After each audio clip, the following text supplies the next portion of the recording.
Thanks, Rick. Appreciate that. And thank you for everybody tuning in. This is a Township Council meeting for March 15th, 2022. This regular meeting of the Council of the Township of Montclair is being broadcast live on Channel 34 and is streaming live on the Montclair TV 34 YouTube channel. It is available on demand and will be rebroadcast. This meeting is called pursuant to the provisions of the Open Public Meetings Act. The meeting was included in the annual notice of the meeting schedule as set forth in Resolution R-21-210 adopted by the Council at its conference meeting of November 15, 2021, advertised in the official newspaper on December 30th, 2021, and January 6, 2022, posted on the bulletin boards outside the municipal building, and has remained continuously posted.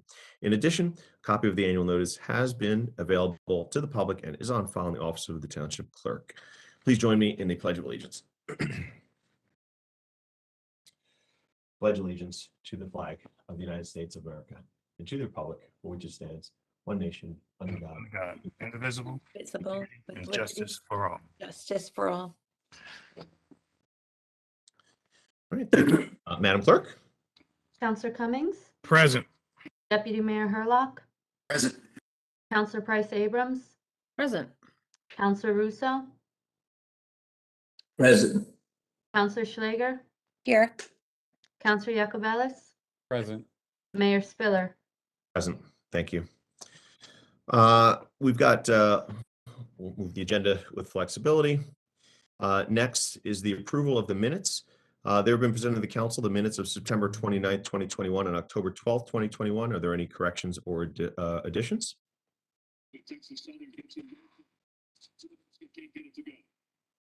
Seeing none, I'll so move. Second. It's been moved and seconded. All in favor, please say aye. Aye. Aye. Opposed? Abstentions? Thank you very much. We've approved that. Proclamations. This is the first proclamations declaring April as Autism Awareness Month. And can I ask that Councilman, I believe Russo, you'd reached out to do this, correct? I would appreciate it. Please. Only because there's a connection to family. Thank you, Mayor. You're Autism Awareness Month, whereas autism is a developmental disorder that affects communication and behavior with a broad range of conditions characterized by challenges with social skills, repetitive behavior, speech, and nonverbal communication. Whereas the Centers for Disease Control and Prevention most recent report states that the rate of children identified with autism spectrum disorder is 1 in 44 children nationally. New Jersey now has the second highest rate of autism prevalence, with a rise to 1 in 35 children, according to the Centers for Disease Control. While there is no cure for autism, research shows that early intervention treatment services can improve a child's development. Early intervention services help children from 18 months to 3 years old learn important skills. Whereas New Jersey has one of the best systems in the nation for identifying, diagnosing, and caring for children and adults with autism spectrum disorders, the state's electronic autism registry is a support service that links parents and family members to individuals with autism to appropriate diagnostic treatment and support services. And whereas different institutions of learning in Montclair have dedicated resources to provide supportive, structured learning environments that empower children and students to reach independence and achievement. The Center for Autism and Early Childhood Mental Health at Montclair State University provides families and individuals with autism support, clinical services, interventions, and psychotherapeutic services for young children. The Darren School in Montclair fosters an environment that emphasizes independence through learning and living for students diagnosed with autism. And whereas during the month of April, the township is striving to promote autism awareness and inclusion, the mayor and council wish to assure that each person with autism is provided an opportunity to achieve the highest possible quality of life. Now, therefore, the mayor and council of the Township of Montclair do hereby proclaim April 2022 as Autism Awareness Month in Montclair and encourage those who live and work in Montclair to support families and individuals as they respond to the challenges of autism and autism spectrum disorders, and also to support initiatives related to autism research, training, information, and availability of services. I so move. Now, I just like to say, I just like to say, Mayor, my cousin lived to 53 and he worked his life through the Search School in Monmouth. It's a school for children with autism. We contributed over the years. Our whole family was connected with Tommy, my cousin Tommy. So he passed away a couple of years ago with this struggle of life, reaching 53. It was a wonderful thing to see him go that long in life and be productive. And the Search School is what he was saved by, really, in many ways. My cousins, my relatives, they were all from Nutley. They couldn't get any help at the time because people didn't even understand what was wrong in any way with his behavior. So eventually they moved to Monmouth, where the Search School helped them. Now we have our advisory board on people with disabilities. I want to thank them all for proposing that we do this, and thank the council and mayor for supporting this proclamation. Thank you, Mayor. Sorry, my throat's a little sore. No, thank you, Councilman. And certainly, I think, as you just noted, with every time that we or council does this, we raise that awareness, and that awareness continues the movement forward in terms of how we help those differently able to reach their full potential. So thank you for that. Appreciate it as well. Thank you. Okay. Next is we'll move to public comment. In an effort to minimize exposure to COVID-19 and to maintain social distancing practices, this March 15, 2022 council meeting and further meetings as the pandemic is over will only be available to the public remotely. Those who wish to participate now during public comment should dial in to 408-418-9388. When asked to enter the access code, please enter 2335-325-6101, then press pound. When asked to enter an attendee number, please press pound. When asked to state your name, do so and press pound. The administrator will say when it's the caller's turn to speak. The caller will then hear 2 beeps at the time the caller has an opportunity to make his or her comments. Mr. Stafford, Mr. Fan, I turn it over to you, please. Thank you, gentlemen. Thank you, Mayor. First would be caller with the number starting 973-752. It is your turn to comment. 973-752. Please state your name for the record. Keep your comments to 3 minutes and mute your listening device. Good evening. My name is Charles Gormally. I'm an attorney with Brock, Eichler, and Roseland. I'm acting as counsel for the Committee of Petitioners as well as the Montclair Property Owners Association. I wanted to briefly address a matter that's on your consent agenda as item number 7 tonight, another opportunity for the township to correct a mistake that they've had from inception, and that is tonight you're going to consider an additional extension to the prohibition of rent increases in the township. This has been in place since the beginning of COVID. Your draft resolution, I don't think is even that you're going to consider tonight is not up to date in that Governor Murphy has issued a subsequent executive order in which the basis on which you cite in the resolution no longer exists as an emergency.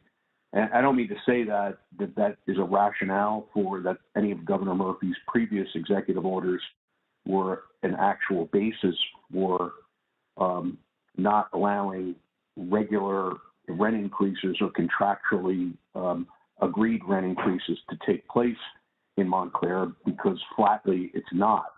And unfortunately, the actions of the governing body to date have required additional litigation.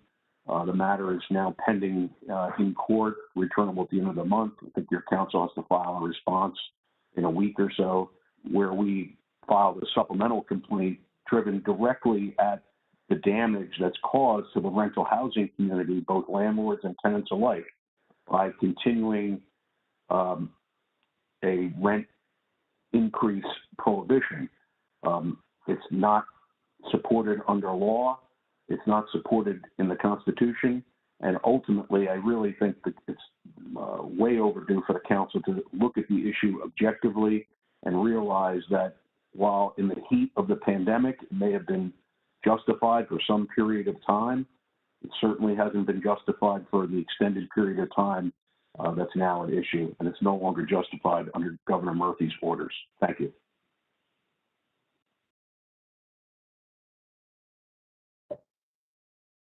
Next would be caller with the number starting 973-746. It is your turn to comment. 973-746. Please, for the record, state your name. Keep your comments to 3 minutes and mute your listening device.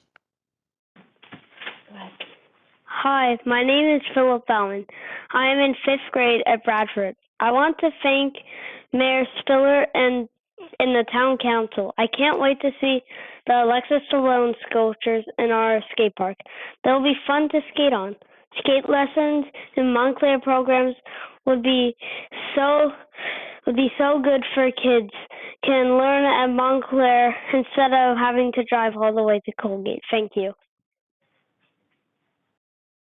Well done. Appreciate you saying that. We thank you as well. Thanks.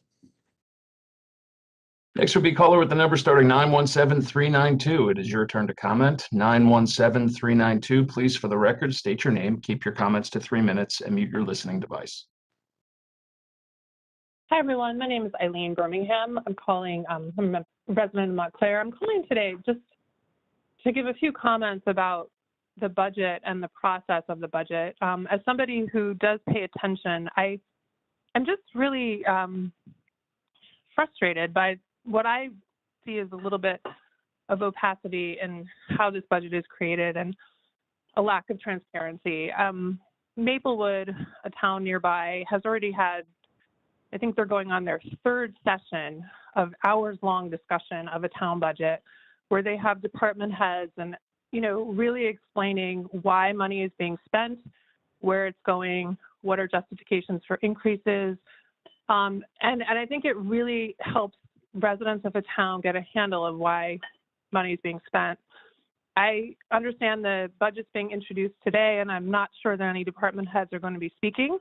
I think that was typical in the past. I don't know why they're not speaking tonight. My other comment is about the Finance Committee. Again, just in the interest of transparency for citizens of the town, it's clear, you know, especially in the past year, that the Finance Committee has a lot of power and they operate somewhat independently of the rest of the council. And I'm just curious how members of the Finance Committee are chosen. You know, it would seem like it should be at the very least a rotating position, or the votes for who the members are should be very clear. To me, it would make sense to have the default members of the Finance Committee be that large council members who are elected by the entire town rather than just one, you know, members of one ward where the rest of us have not voted on for that person. And so that's just a comment, I think, for residents of this town who, you know, again, are probably going to see our taxes go up.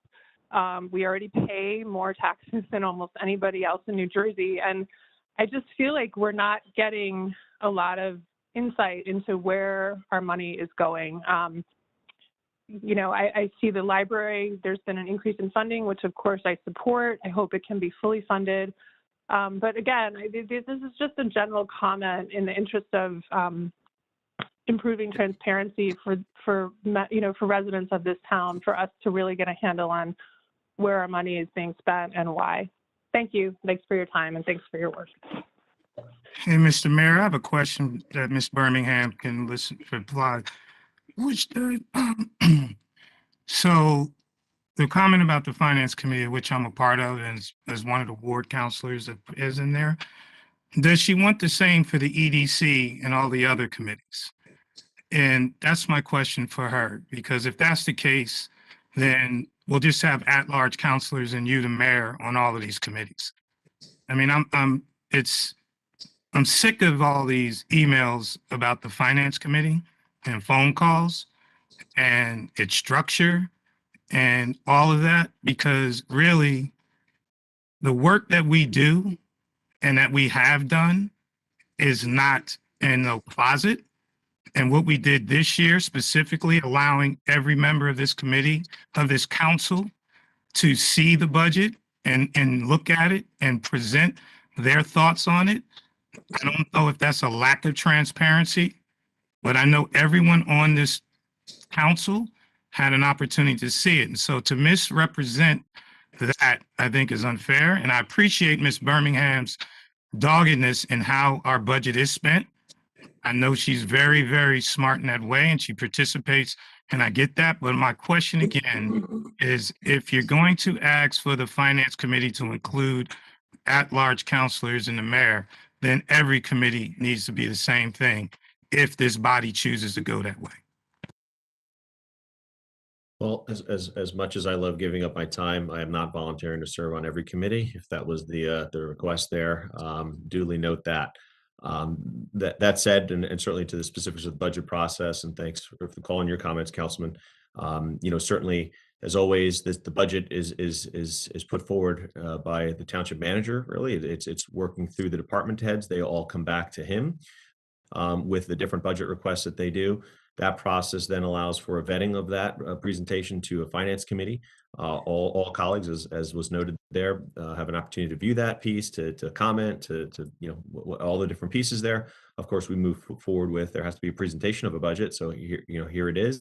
And of course, we have our financial experts and others who are going to walk through that, go over it, et cetera, go through all the different iterations and pieces. And of course, then people will think about it, have other questions, conversations, and as we move forward in the budget process. But just a note on that. Mr. Stafford. Yes, sir. Next will be caller with the number starting 973619. It is your turn to comment. 973619. Please state your name for the record, mute your listening device, and keep your comments to 3 minutes. Hello, good evening. Can you hear me? Yes. Okay, perfect. This is Ahava. I'm the president of the Tenants Organization of Montclair. I'm happy to be on the call tonight to thank the mayor and council for extending the rent freeze for Montclair, because our community really needs it to not be subject to unconscionable rent increases. We're here at the Trend Coffee and Tea House tonight for our team meeting as promised, and Mary Ellen and I are here, and we're here doing our organizing and preparing for the referendum. If we're going to referendum, we've been preparing for the referendum, but we are growing, and we just want everyone to know that we will continue to have meetings every month. They will be posted to our Facebook page. We continue to email blast as we continue to grow our membership. We know that there are a lot of homeowners and tenants who've also received this. Oh, how's the letter been described? Of the people that said they put the letter in the fireplace to burn it. The misinformation and disinformation, there are people who are really angry. They're sounding off on Facebook about having received this letter with all this erroneous information from the opposing group, from the MPOA. Really wish we could have seen some type of negotiation on this, but we're all ready for voting, and our residents are letting everyone know to get out to the polls and making sure that you all know that they are in support of rent control. Everybody have a great night, and we'll see you soon.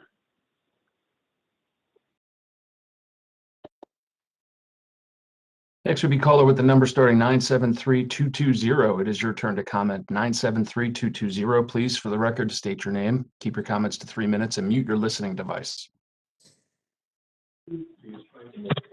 Good evening. Can you hear me? Yes. Yes, my name is Mary Ellen Cluxon. I live in the 3rd Ward on Hillside Avenue in Montclair. First of all, I want to, like Ahava, I want to thank the mayor and council for all of their support for rent freeze, for continuing the rent freeze, and also for rent stabilization. I'm also here at the meeting at Trend, organizing to let tenants know and homeowners who support us know that what the real facts are. It's interesting to me that this letter that Ahava referenced that was from the property owners had no return address, so we're not sure exactly where that came from.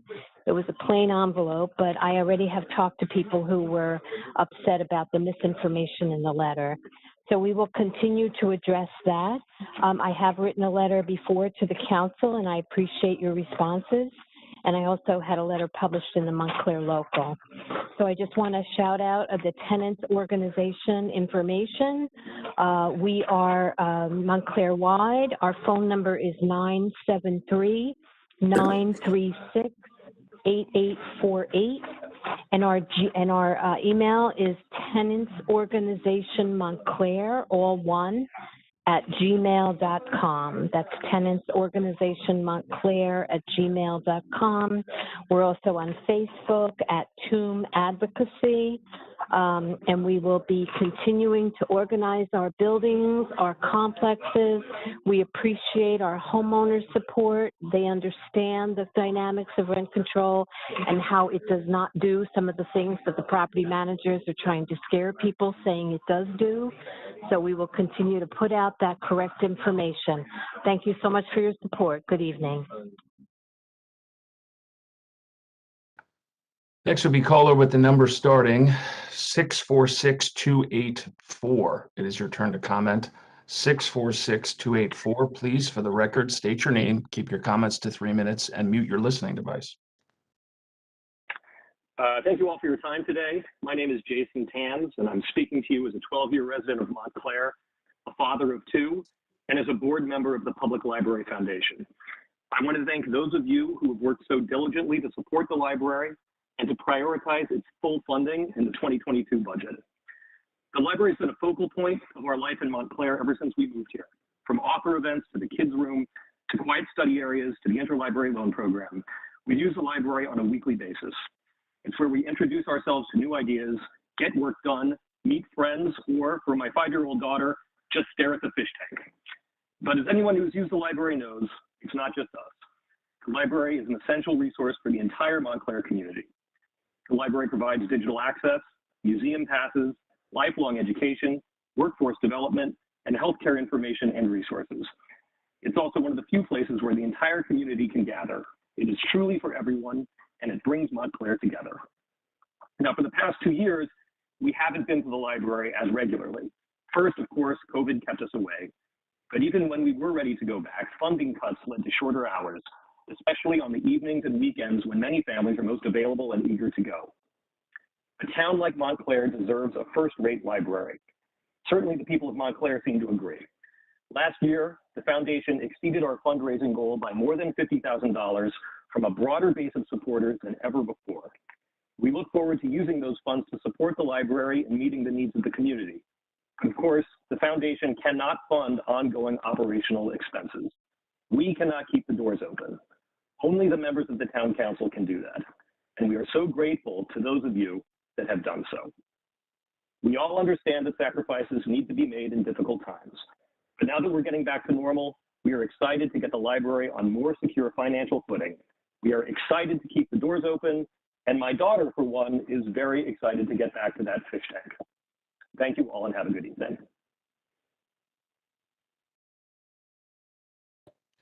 Next will be caller with the number starting 201-575. It is your turn to comment. 201-575, please, for the record, state your name, mute your listening device, and keep your comments to 3 minutes.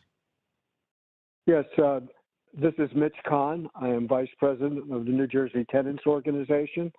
The Tenants Organization of Montclair is affiliated with NJTO, and I have been the chief negotiator for the Tenant Advocates Group, which includes the NAACP, the Montclair Housing Commission, and the Landlord Tenant Advisory Committee. I would like to thank the Mayor and Council for the original passage of the rent freeze ordinance, which was consistent with Governor Murphy's executive orders dealing with the COVID epidemic, and just as important, Montclair's continuing crisis of unconscionable rent increases and lack of affordable housing. Many of the landlords have demanded excessive rent increases in spite of the freeze. In addition to that, on vacant apartments, increases in rents have been in the range of 20 to 25% in violation of all the rent freezes that have been passed so far. Without the enactment of a rent control ordinance by April 1st, this problem will only intensify. I encourage you strongly to pass the resolution to continue the freeze. The NAACP has submitted a letter to you showing you the widespread community support from citizen organizations and the clergy for the renewal of the rent freeze. As many of you know, we tenant advocates have worked diligently to negotiate a rent control ordinance with the Montclair Property Owners Association and the petitioners. We entered these negotiations with a commitment to send the council an ordinance that was mutually agreed upon. We tenant advocates gave the landlords 85% of what they wanted. Much of what we conceded, we did not like. Let me repeat that. Much of what we conceded, we did not like, but we did so for the good of the town, to protect Montclair citizens from more division, from more litigation, and legal fees. Still, the landlords want total capitulation, and they've gone ahead to do just that. They've sued the town to wipe out the rent freezes, pass along rent increases for the entire COVID period, and are seeking even more legal fees and damages. They're attempting to bludgeon the council into acquiescing to all their demands, including accepting a rent ordinance that they put together without our consent, and it's one which is not mutually agreed upon. Therefore, we've reached out and we've revisited the concerns raised by tenants, homeowners, landlords, and council members. And we are now in the process of crafting a new ordinance that is responsive to all these constituent groups. Sir, your time has expired. Please conclude your comments. I'm done. Thank you. Thank you. Next would be caller with the number starting 917-532. It is your turn to comment. 917-532, please. For the record, state your name, mute your listening device, and keep your comments to 3 minutes. Hi, can you hear me? Yes. Hi, my name is Bo. I'm a 5th grader and I'm a skateboarder, thanks to the courts. I found a sport I love and many friends there. Thank you, Mayor Spiller and Town Council, for giving us the space to skate. I can't wait till Alexis's sculptures are done. It's going to be awesome. I think a lot of kids will start to skate now in Montclair. I also think the rec department should have skate lessons. I usually have to go to Colgate in Orange, but now we have a great space. So many kids would sign up. It's important for kids to find something they love to do, and skating teaches you many lessons, like never to give up. Thank you, and have a good night. Bye. Nice job. And I do see that Councilwoman Schlager just raised her hand. I think that was to say she is offering lessons now. So just a note, Councilwoman Schlager will be offering skate lessons. Thank you, Councilwoman. Appreciate that. No problem.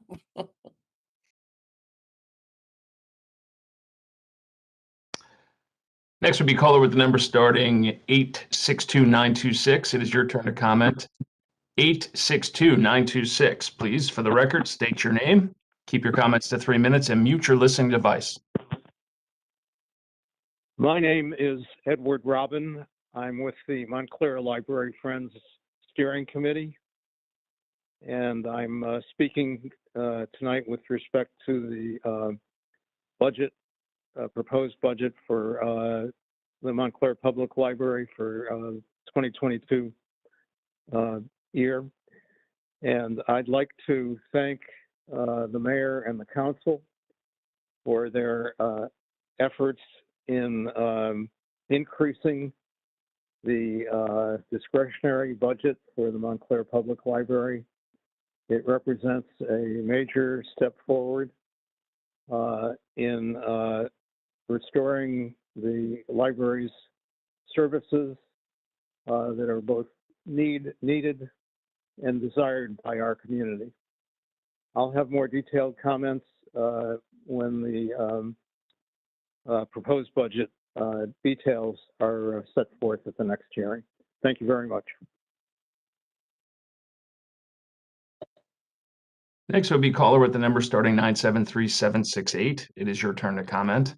973-768. Please, for the record, state your name, keep your comments to 3 minutes, and mute your listening device. Jim Price, good evening. It's a brief comment about rent control. I'm a homeowner. I've been a homeowner here for 26 years. I will be very happy to vote in favor of rent control when I get the opportunity. The main reason that I moved to Montclair was because of the diversity in the town and the schools. I didn't want my kid to grow up in a place where everyone was blonde and wealthy, because the world is not blonde and wealthy. If I had wanted to live in Glen Ridge, I would have moved to Glen Ridge. Thank you for your time. Thank you for listening.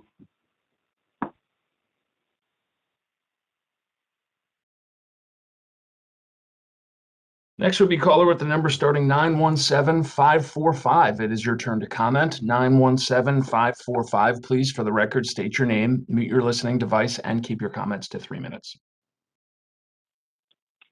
Hello, this is John Van Wagner calling. I'm calling to oppose an extension of the rent freeze to May 31st. This freeze has placed a punitive burden on landlords, a punitive and untenable burden on landlords, and distorted the price mechanism whereby landlords and tenants arrive at an agreement for a fair and equitable rent. With COVID restrictions thankfully ending after 2 long years, there is no reason to keep this punitive and destructive measure in place. Thank you.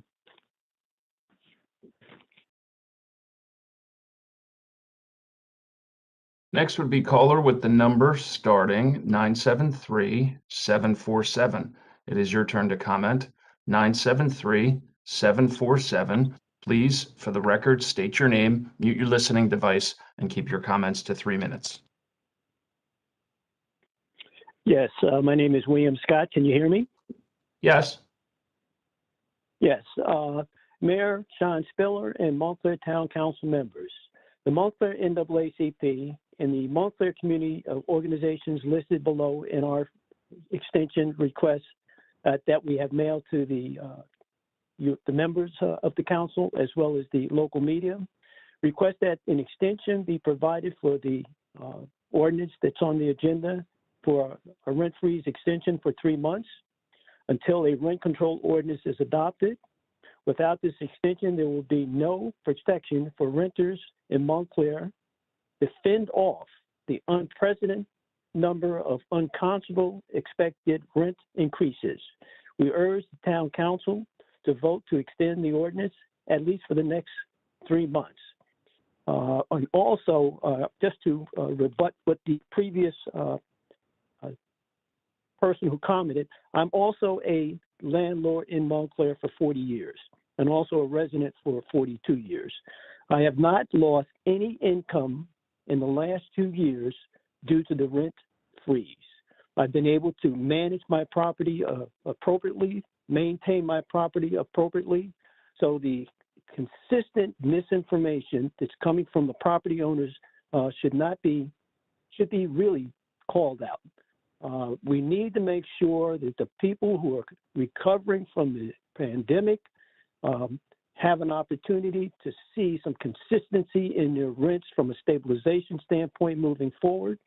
And also, for the property owners, they may not realize we're in an economic war. The unconscionable increases that they should be referring to in gas prices, and everything else at this point in time, we do not need to add that burden on the tenants of the Township of Montclair.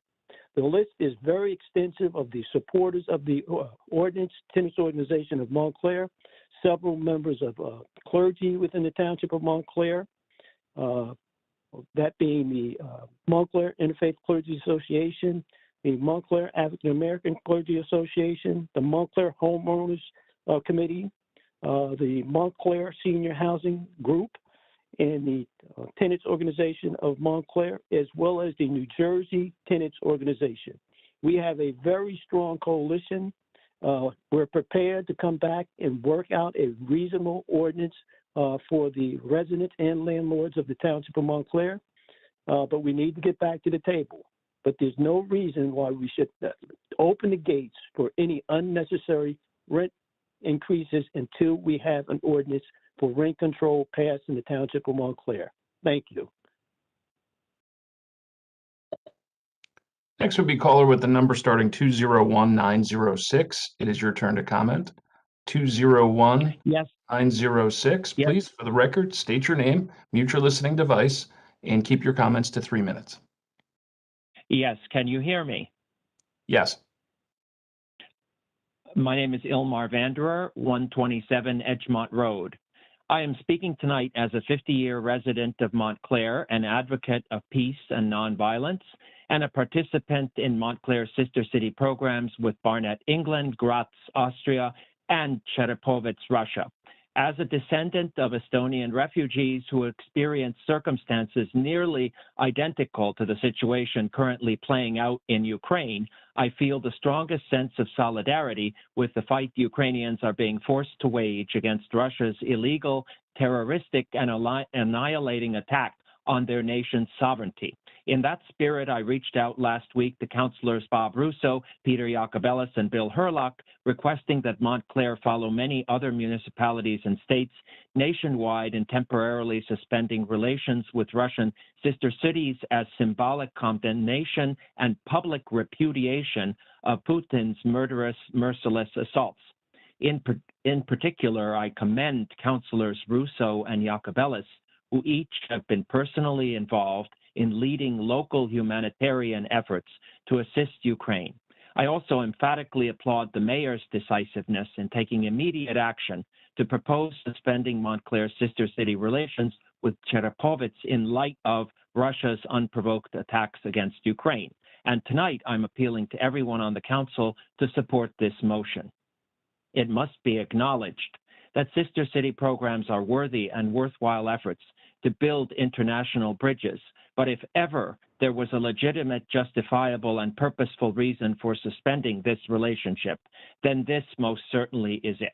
At moments like this, humanity must unite in universal, unequivocal condemnation of inhumane cruelty of epic proportions. Otherwise, consequences worldwide could be catastrophic, and already there are warnings about which nations are next to be targeted for invasion by Putin, like the Baltics, including my home country of Estonia. This action is about doing whatever we can to be in line with the international community's response of complete isolation. If Russia is not made to be isolated, then they will take it to mean we approve of what they are doing, and the implications of that are too horrific to even consider. As the state leadership of Vermont said recently when severing ties with Russian sister cities, we know that there is only so much we can do here in Vermont. But this is a time to come together and show that an attack on democracy and the callous killing of innocent civilians shall not go unaddressed. Thank you. Next would be caller with the number starting 201424. It is your turn to comment. 201424, please. Mute your listening device, keep your comments to 3 minutes, and state your name for the record. Ron Simoncini, Montclair Property Owners Association. So I heard a lot about misinformation. Untrue. We, the Montclair Property Owners Association, unlike the tenants in the council, researched this issue. We don't dispute that one landlord unconscionably increased rents a couple of years ago, and we don't dispute that existing tenants should have a rent control ordinance that doesn't threaten them with higher prices than are justified. In fact, we agreed that the rent increase annually should go down from 4.25% to 4% in negotiations. That wasn't something we had to do. I think what people are forgetting here is that the Committee of Petitioners has the rights here. We have a pending referendum. It's we who have the ability to pull our referendum in response to a negotiated ordinance. But it's not with the tenants. Our negotiation should be happening at the council. So when people talk about unconscionable rent increases, those are preventable. Those have precedents in the courts where you're not allowed to do it. That's not what this rent control ordinance is about. The petitioners who came together due to the last ordinance constructed a new ordinance, so the tenants have yet another ordinance. They constructed the last ordinance. What's this one going to look like? You know, we got to the 1 yard line. The only thing we wanted was to make sure that the ordinance wasn't unconstitutional after the tenants snuck in unconstitutional provisions without notifying us of that. So in terms of ethics and in terms of transparency, I reject the idea that the Montclair Property Owners Association has been anything but upfront. So we didn't leave the table. The tenants left the table when we caught them sneaking new provisions in. Now, we think that there should be a mature conversation about this, but in terms of the rent freeze, most towns in New Jersey didn't even have a rent freeze. That's going to be decided on March the 28th anyway. Whatever you guys do tonight doesn't really matter, because we're going to continue with that litigation against the rent freeze because what you did was unconscionable. This is the one phrase I'd like to leave everybody with. Why is one group shielded from any economic impact to the cost of housing, but another group is asked not only to pay their share for their increased cost of housing, but asked to support other people's increased cost of housing who don't have to pay any increases? How is that justifiable? It's not. And so all we're looking for here is fairness. It's all we've been looking for. The 85% that Mitch Kahn referenced isn't the case. The case is we sent you an ordinance that they agreed to with 2 provisions corrected so they'd be constitutional. Sir, your time to comment has expired, so please promptly conclude your comment. So we hope you don't repeal the rent control ordinance you passed.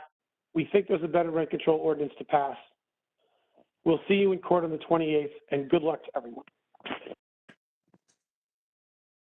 Next would be caller with the number starting 973-744. It is your turn to comment. 973-744, please, for the record, state your name, mute your listening device, and keep your comments to 3 minutes. Hello, this is Carmel Lockman. I'd also like to comment on this rent control ordinance. There's a lot of talk going back and forth between the Toom people and the Montclair Property Owners Association. And part of my issue is that I understand the parties have reached a compromise that instead of rent control applying only to apartments with 4 or more units, 2 and 3 family units would be included. I am an owner of a 3-family home, and I'm not in support of rent control applying to my home. The main reason is that it will reduce the value of my property. I have spoken to my neighbors, also owners of 2 and 3 family homes, which also fiercely object to subjecting our properties to rent control. Most egregious, however, as this rent control proposal is 2 and 3 families homeowners are not involved in these negotiations. You have the large property owners, 10 or more units, and the Toom people discussing this. But we're in the middle. We're the small property owners of 2 and 3 family homes, and we're not involved. And all of a sudden I hear that, oh my God, they're going to apply this rent control ordinance to our homes. We're like a bargaining chip by these negotiating parties to help them reach a compromise. It's outrageous that a potential settlement that affects a large proportion of Montclair homeowners may be reached without any input, without any representation for our affected group. 2 and 3 family homeowners will vehemently oppose such a settlement. The tenement groups also want to require landlords to release private information on tenants as part of the landlord's registration process with the town. It would be an invasion of privacy of both 2 and 3 family property owners and our tenants to require that we publicize our incomes and our rents. 2 or 3 family homeowners will vehemently oppose such a registration requirement. I don't know what else is being considered as these parties negotiate a settlement, so I cannot comment. This lack of transparency is also outrageous. I do know that certain township council members encourage adding 2 and 3 family homes under this ordinance, so we cannot count on them to watch out for our interests. This ordinance is an example, in my view, of government overreach at its finest. When I look at the 2 and 3 family homes in my neighborhood, many are not charging anywhere near the market rate rents. I know I'm not. We compromise on rents because we share a house with our tenants, who may help with small homeowner tasks and many times become our friends. Frequently, we rent to family members. We are able to live in pricey Montclair because we have a cushion of income that such rents provide to pay, for example, our huge property taxes. Our homes do not share the same profile as apartment complexes owned by pension trusts or commercial real estate investors. We should not be subject to an invasive law that disrupts how we choose to manage our homes, pits small landlords against our tenants, and devalues our investments. Ma'am, your time to I'm sorry to interrupt. Your time to comment had expired. Thank you. Next to comment would be caller with the number starting 917922. It is your turn to comment. 917922. Please, for the record, state your name, keep your comments to 3 minutes, and mute your listening device. Yes, hi. This is Carol from Montclair, and I wanted to also comment as a renter in Montclair. I've been a homeowner and a renter. I'm currently a renter, and I just wanted to advocate for the property owners, because it sounds like from everything that I've been hearing is that it's as exactly what the woman was saying, is that there's definitely an overreach for these people, that they have to have all of these specific controls be put on them. Rent control is, from what I understand, it's not the way to increase the amount of affordable housing, nor it is a solution to poverty, inequality, or segregation. Instead, it acts to restrict the supply of housing, transferring wealth to current tenants at the expense of future and market rate tenants. Insiders, those living in rent-protected units, generally win at the expense of outsiders. In an effort to resist gentrification, rent control leads to the decay of the buildings, as owners have less revenue to spend on maintenance and improvements. So, regulating rents in this way, in short, it does more harm than good overall, from how I understand it. And I just don't think the government should have any say in it. If the property owners want to increase, they should be able to. It's their property. And if the tenants don't want to, then they can find another property to rent to. It just doesn't make any sense to me. The other thing I did want to mention was I was reminded by the person who had called in about our severing ties with the Russian, the sister city.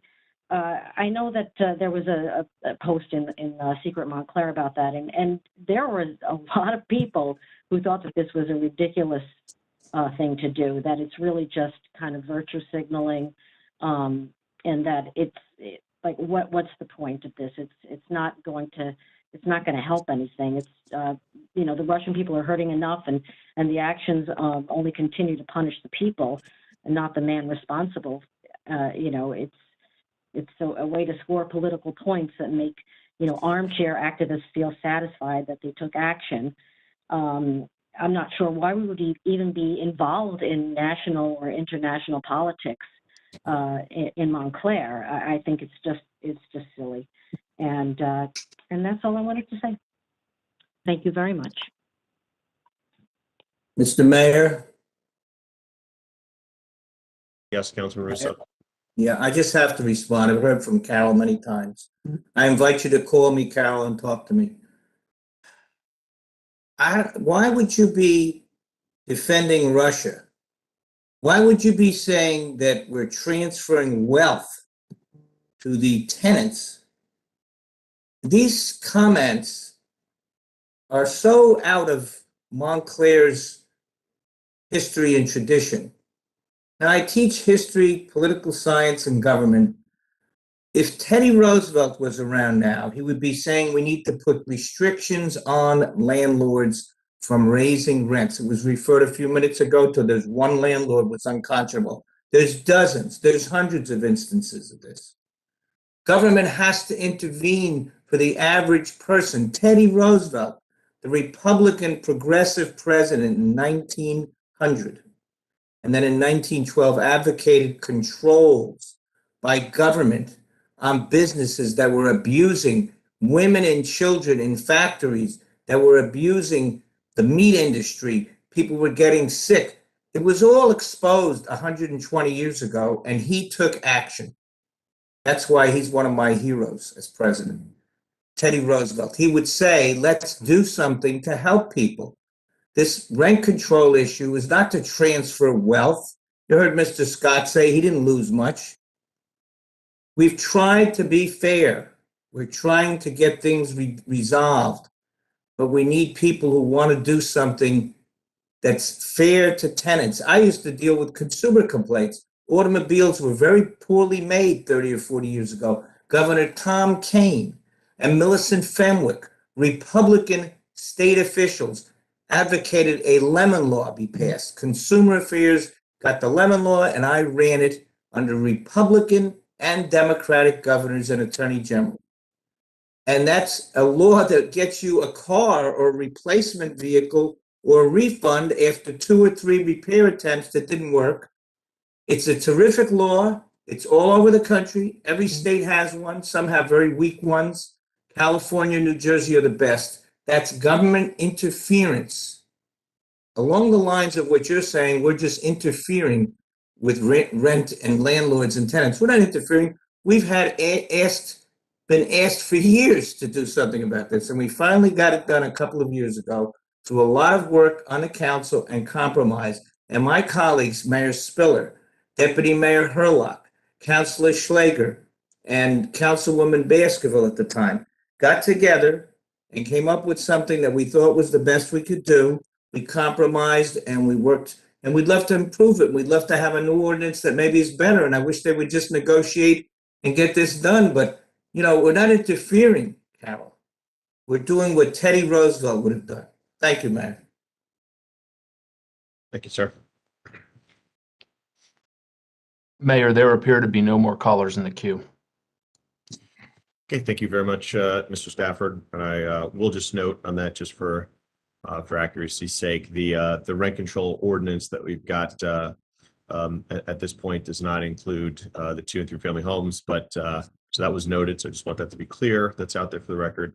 I will just quickly speak to the other comment, which I know my colleague just noted, but I was referenced earlier. I will just say that you know, when we talk about sister city relationships, and certainly I was asked about this a little earlier today by a New York Times reporter, and just thinking about this, and her question was, you know, what value is there? And I heard it noted, you know, what value is there of sending a letter of ending a relationship? And I think first and foremost, I think that a relationship, at least over this many years, has earned a letter saying that we do stand with the Russian people who are protesting against the actions of a dictator who is unjustly invading a neighbor for no reason. We do stand with those who are doing all they can in a very courageous way within a country where so much is not tolerated. You know, that I think, you know, sending a letter to a fellow mayor who we've had a relationship for a number of years to say, you know, we hope you can do more in your way. We hope you can stand up to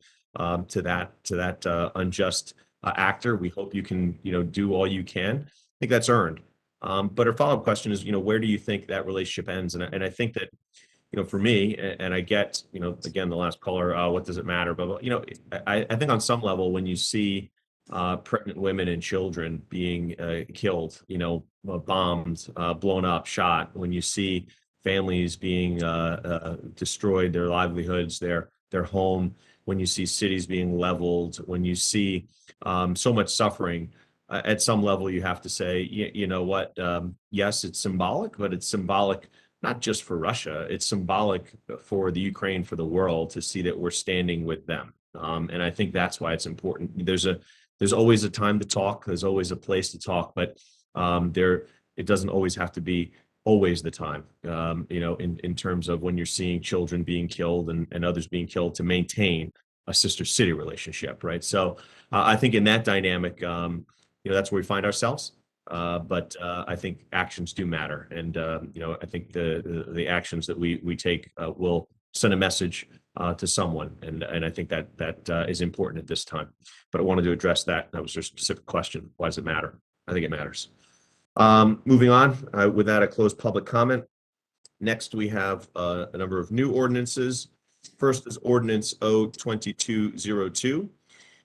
Which is calendar year 2022 ordinance to exceed the municipal budget appropriation limits and to establish a cap bank N.J.S.A 40A:4-45.14. And I so move. Second. It's been moved and seconded. Any questions, concerns, or comments? Madam Clerk? Counselor Cummings, Yes. Deputy Mayor Herlock, Yes. Counselor Price Abrams, I'm sorry, we are on Ordinance O-22-02, that's item A on the Thank you. agenda. Yes. I'm a yes. Thank you. Counselor Russo, Yes. Counselor Schlager, Yes. Counselor Yacovelis, Yes. Yes. Mayor Spiller. Yes, thank you. Next is ordinance O-22-04, which is an ordinance to amend section 327 vehicles and traffic of the code of Township of Montclair. I so move. Second. It's moved and seconded. Questions, concerns, comments? Madam Clerk? Counselor Cummings, Yes. Deputy Mayor Hurlock, Yes. Counselor Price Abrams, Yes. Counselor Russo, Yes. Counselor Schlager, Yes. Counselor Yacovelis, Yes. Mayor Spiller. Yes. Next is introduction of the 2022 Municipal Budget Resolution R-22-02, which is a resolution introducing the year 2022 municipal budget pursuant to N.J.S.A 40A:4-5. I so move. Second. It's been moved and seconded. Mr. Stafford, would you like to do let's do the presentation of the budget at this time? Thank you, Mayor. Through you, and briefly before I pass it to Ms. Rao, our Chief Financial Officer. As you know, as well as Mr. Beneke and Mr. Macaluso, given the governing body's participation in the budget process, it is fair to say that hundreds of collective hours go into forecasting and developing and striking a budget. It's no secret that our local and regional economies continue to be severely impacted by the pandemic. The budget to be introduced again strives to maintain or improve service levels across our organization. Because of the continuing pandemic conditions, all departments in 2021 and thus far in 2022 faced adverse conditions in delivering services, and this budget funds continued services and major capital projects, yet limits appropriation increases. An enormous amount of work is done starting in the early fall, led by our Chief Financial Officer, Padmaja Rao, Financial Consultant Robert Beneke, and Comptroller Chris Macaluso. These months of hard work result in where we are today. It would be patently unfair if I did not thank them personally at this meeting, acknowledging their diligent effort. Of course, as you know, Deputy Township Manager Brian Scantlebury, as well as our department heads, are intricately involved in every phase of the budget as well. And I'd like to thank them all for their work in this process. Ms. Rao will start us off with the financials. Maja? Yeah, thank you. Thank you, Tim. Good evening, Mayor and councillors. So I'm here this evening along with our financial advisor as Mr. Bob Beneke, as Mr. Stafford announced, to present to you the township's 2022 municipal budget. So just a bit of background about the budget process. As Tim mentioned, we start this process very early on. It's like in September, October, and it is a continuous ongoing process. Again, as mentioned by the mayor before too, it's done at the direction of the township manager as to the staffing levels and to the service levels. Once the budget is introduced and adopted, the process of this budget does not stop there. It's a continuous process, a continuous monitoring throughout the year. We review it continuously to ensure that there are no obligations that are not covered in this budget. And if there are any unforeseen emergencies, unforeseen events or emergencies happen, and we need to include those in the following year's budget, and we have to fit those expenses along with the New Year's request within this existing cap limitation. So it's what I meant to say is it's not a one-time or few months effort. It's a continuous thing all through the year. So with that background, I want to start my presentation.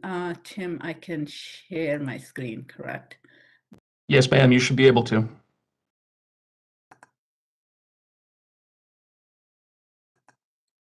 Not happening. I'm not able to share. I can't share for some reason. Tony, any help?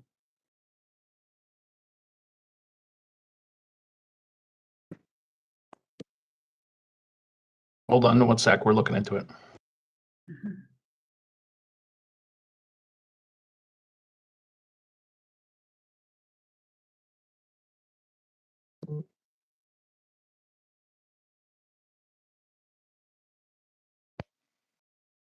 Please allow me a couple seconds.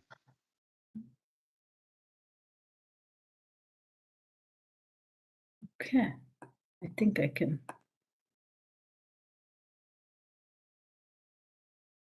Can you see the township budget presentation?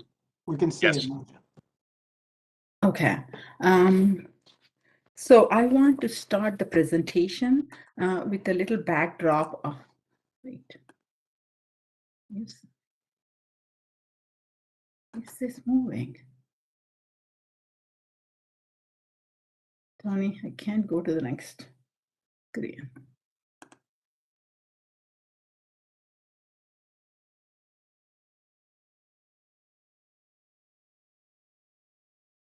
Now can you see? Yes. Okay. So I want to start my presentation with a little backdrop of our financial perspectives.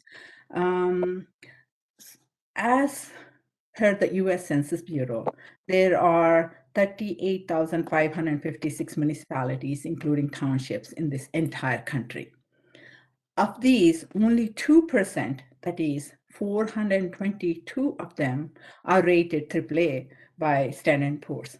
This is a mere 2% of all the municipalities in the country. Now, coming to New Jersey, there are 565 municipalities, out of which 26 received AAA designation by S&P. So this percentage is 4%, a little bit higher than the national.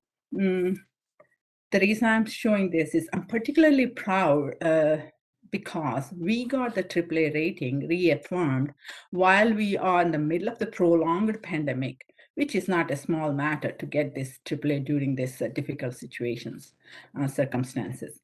What this AAA means to the average taxpayer of Montclair is an amount of savings in our borrowing. Like recently we did a refunding ordinance. We recently sold some bonds. We saved approximately like $540,000 in general obligation bonds and $360,000 in school bonds. It's like a $900,000 over the period of the life of the bond. So these are the refinancing we do because of the current favorable interest rate scenario. And this is not just a current favorable interest rate scenario, but also the older bonds are rated at a higher interest rate because at that time we were not AAA. So now we receive AAA and the favorable interest rate. So this helps us, and the AAA gets us into a good, attractive situation. More and more banks would like to participate want to buy our bonds. So that's why this is for the benefit to the general taxpayers, the AAA reaffirmation. The reasons for reaffirmation are below, directly extracted from the S&P rating report. I would like our financial advisor, Mr. Beneke, to go over the reasons for this reaffirmation and also advise us as to how we can keep this AAA rating and what we should be doing as a municipality. Bob, if you can jump in here, appreciate it. Sure. Good evening, everyone. Tim, can you hear me okay, Marcia? Yeah. Yes, sir. Good evening. I hope that by the end of this presentation, everyone will be smiling, nice and relaxed. And these are some pretty good numbers, and we'll go through everything for you. And Marcia and Chris are ready to answer any and all questions, as well as Brian and Tim, obviously, on the service end. Marcia noted the strong AAA Standard & Poor's rating and the benefits of it. It seems a little bit straightforward because AAA is better than AA as an example, but also as Marcia noted, when we refund or refinance, as it's called, bonds of yesterday, we get a much better and favorable position. To maintain the AAA rating, we have to have adequate fund balance, and Standard & Poor's consistently notes our very strong budget flexibility. Keep in mind that of the 400 plus municipalities in the country that have a AAA rating, we are one of the few urban oriented towns. We're an urban county, and we have a high population density.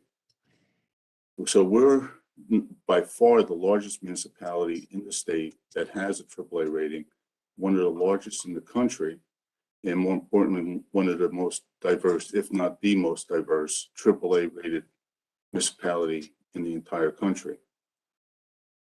Standard & Poor's also always notes our strong management and our financial management assessment methodology, including things like promoting transparency by putting the Standard & Poor's document on the website, putting this perspective and our goals on the website for anyone to view at any time.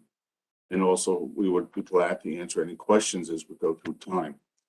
In the fall, roughly in early to mid-November, the manager also has his meetings with the department heads, which are published and open to the public. In addition, the third bullet, we have very strong liquidity, a lot of cash on hand, and we have good falling off debt service, meaning that our debt does decline on average each year. And there's a slide that we annually produce, and you'll see that as we go through the presentation. Finally, our form of government has a strong institutional framework score, meaning that the executive to legislative budget process, at least in Standard & Poor's mind, is a good process. We also have, and I know a lot of people realize this, but just to repeat, we have a township manager who's an attorney. We have a CFO who's not only a certified finance officer, but also a CPA and a registered municipal accountant. And all three of those licenses, they basically have combined a 25% pass rate. And we have a controller that has similar licensing, again, with about 25% pass rate, to watch over a $95 million operating budget, as well as a $23 million utility package, which is part of this budget. So we're controlling, Maja and her team are controlling $118 million of in and out a year, excluding capital, all under the direction, obviously, of the governing body, and with Tim and Brian, that's the manager and the deputy manager's input. So that's the perspective that we're dealing with as we move through this. And turn it back over to Maja. Thank you, Bob. Okay, so I'll start the presentation with the objectives of this budget. As Tim noted already, so we are continuing to be negatively impacted by this pandemic. Pandemic is not over yet, and on top of that, we have a high inflation. This high inflation is, as you all know, it's affecting the residents of Montclair, not only the residents of Montclair and the country as a whole, but it is equally affecting the township operations too. It's the high prices. Reflecting. So under these circumstances, it is a really, really difficult task to minimize these tax increases. If you recall, before the pandemic, we had 3 continuous years of no municipal tax increase. So given this current situation, with the enormous work put into it, we were able to minimize the increase of municipal local purpose tax rate increase to 2%, which means it is the increase of $99.64 per year on the average residence, assessed at $632,000. That is the budget that, as we present, has. And this budget also aims to maintain or improve the existing levels. If you since the beginning of the pandemic, our departments have been doing enormous work, and they became very creative in delivering the services with the very constrained conditions. For example, the Senior Services Department has been providing digital access to many homebound seniors and safe transportation services, and our health department has been doing vaccination centers, and the Senior Services has been transporting the members. They have transported these senior members to the vaccination centers, doctor's appointments, get groceries, etc. We are providing the senior bus. And the police and fire, they have been delivering exceptional services, under these very difficult conditions. Similarly, Gary and Steve, our public works and utilities directors, under their leadership, they have been providing very uninterrupted services in maintaining these services, the utilities, and in upgrading the infrastructure as well. So this budget is aimed to fund these efficient services and effectively delivering these services with the minimum contractual, minimum increases, because the contractual increases are already preset, and statutory obligations are also, unavoidable. So with that, there is minimal increases other than those. Budget flexibility is very, very important, because as you remember, in 2021, we used a significant amount of our reserves. Because we had the reserves, we were able to produce a budget utilizing a lot of our reserves without aggressively increasing the tax rate and not cutting any of the services. Our goal now is to stop dipping into that reserve, and we have to eventually replenish this reserve. That is the goal. And finally, the debt management. For the last few years, like a decade or more, we have been focusing like a hawk on the debt reduction. This debt reduction means we can, the dollars we save through this debt reduction is dollars we save from paying off the debt services. We we transfer those dollars to really do actual infrastructure work, roads, curbs, etc., instead of providing high interest and interest rates and debt service rates. So those are the objectives of the budget. And then now I will go into the more details of the numbers. So this is our revenues as per set in this budget. This revenues, you'll see the surplus, like I told you, I just mentioned. Last year we used $9,450,000. This year we are utilizing $600,000-$700,000. This is a reduction. And also, if you recall, in 2016 we had this fund balance policy, which allows us to utilize only that amount of the fund balance that is generated in the immediately completed fiscal year. 2021 is an exception because of the pandemic. We did an exception to the resolution, but now we are getting back into our policy that was set before, and that helped us weather this situation like pandemic. So this is a $2.7 million less utilization in the fund balance. You also can see, the American Rescue Plan monies that are utilized. And we received $2,018,219 in the first tranche of the American Rescue Plan. We are using all that, $1.2 million in the general fund budget, and the rest $818,000 in the parking utility budget.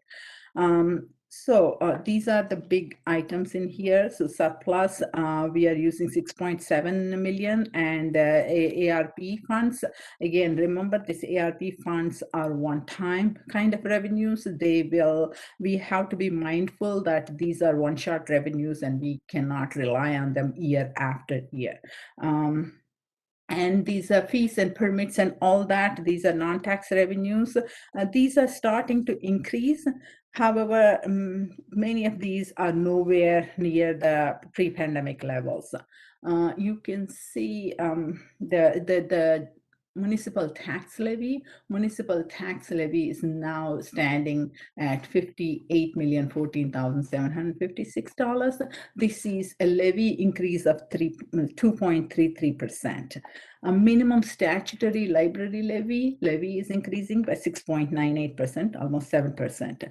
So despite these revenue losses and the high inflation, the municipal levy is at 2.33%, and our tax rate is at because we have an increase in our assessed valuations. Our assessed valuation went up from $7,101,614,000 to $7,129,175,000 because of that. And our tax rate per this budget, the proposed budget, the tax rate stands at 2%. Tax rate increase stands at 2%. This is the same thing that I discussed, fund balance and ARP fund. This ARP is the first tranche of the ARP that we received, and we are promised to get another tranche that we are planning to utilize in the 2023 budget. And this is all because of the revenue losses. So we are utilizing only towards the revenue loss because we have the revenue loss is much higher than actually the amount that we are receiving from the federal government. Next slide is about fund balance. As I mentioned before, we utilize $9.4 million in 2021. We are using $6.7 million. So if you see in 2020, we started with almost 17 millions of fund balance reserve, of which we use about 8 million. But because of the pandemic, we generated less and we use it more. So that reduced the fund balance reserve to 6 million in 2021. So 2022, we started with almost $14 million, and we are using 6.7 million. So I would like to talk a little bit about the municipal accounting principles here in respect to this fund balance, which is important to understand a little bit about the New Jersey municipal accounting principles. This is unique. New Jersey accounting principles are not like a GAAP. It is unique because the revenues are recognized only when they're received in cash. But whereas expenditures are recorded when they are encumbered, meaning that when you order the goods and services, the revenue recognition here is different from GAAP accounting.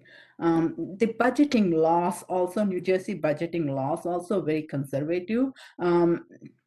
So what these principles follow is the revenues that you can anticipate in this budget, whatever we anticipate in the prior slide that I described, that is, you are allowed to anticipate the revenues only to the extent that we actually received in prior year. We can't anticipate more than what we actually received in the prior year.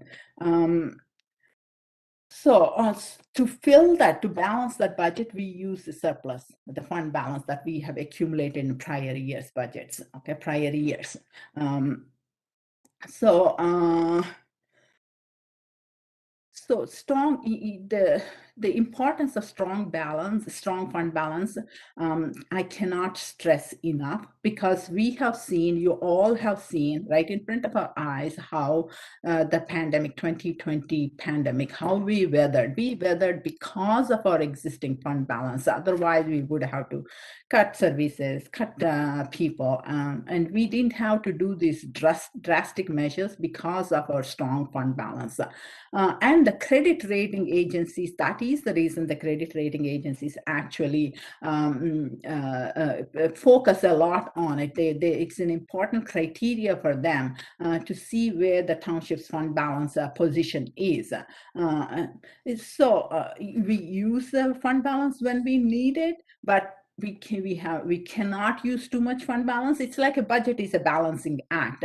GFOA, the Government Finance Officers Association, and the state of New Jersey also, they recommend a minimum of 2 months of budget appropriations in the fund balance reserve. For us, the minimum of 2 months is about $16 million.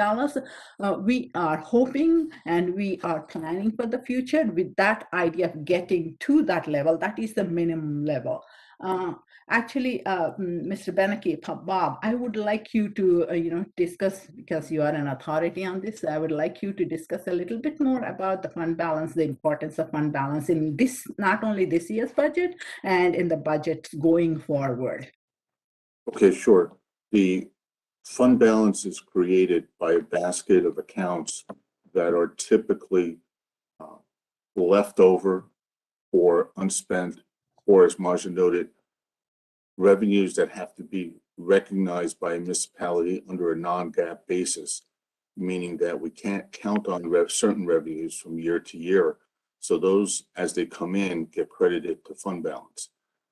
The rule of thumb is that whatever you utilize in a budget to balance taxes, you must have on hand to be able to generate so that you don't have a fall off of revenue the next year.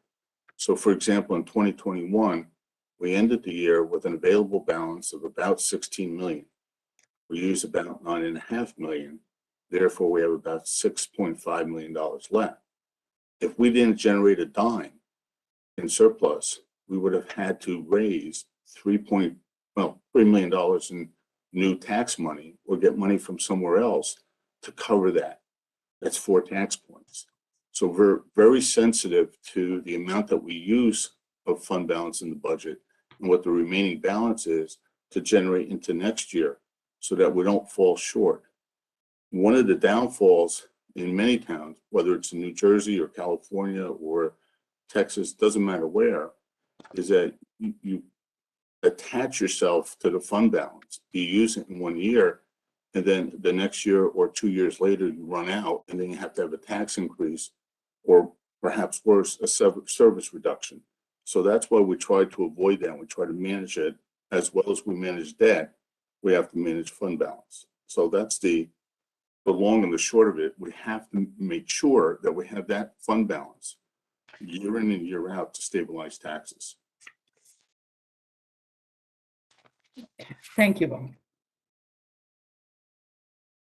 Go to the next slide. So we discussed the revenues, we discussed the fund balance, now coming to the appropriations. With regard to appropriations, most of the appropriations are like, it's like a target type. This is a target type budget, which means the appropriations are established from year to year on a baseline basis. That means the number of employees remains the same. You can't change the number of employees much, and the compensation levels are also pre-established, predetermined through the union contracts, et cetera, et cetera. So there's very little room for any changes. So we are continuing with the revenue loss. The revenue loss from pandemic hasn't stopped. So with that, and there's not much we can do in the appropriations. That means, as I said, there's almost all are preset. The majority of the appropriations are preset with very little room for discretionary spending. So it's achieving any reductions is extremely difficult, and these reductions can be done only through attritions. Okay, that is the one major area where we can accomplish some reductions. You can see from this spreadsheet. You see the police and fire and salaries and wages and the OE and the community services, all these. There are all the regular governmental services we have been doing year and year out. So the new items added are the rent control, which potentially we may have to do. That's a new item, and also a small in the special events item. That is that, and the library support is 3,367,000. And the rest is the normal stuff. We have the capital programs and the debt service and the reserve for uncollected, which is that we need to, whatever the tax levy is, whether we collect it 100% or not, we have to give the 100% to the schools and to the library and to business improvement district and the county, etc. So we are required, again, as per the New Jersey budget laws, we are required to have this reserve for uncollected taxes, which is a formula-based number.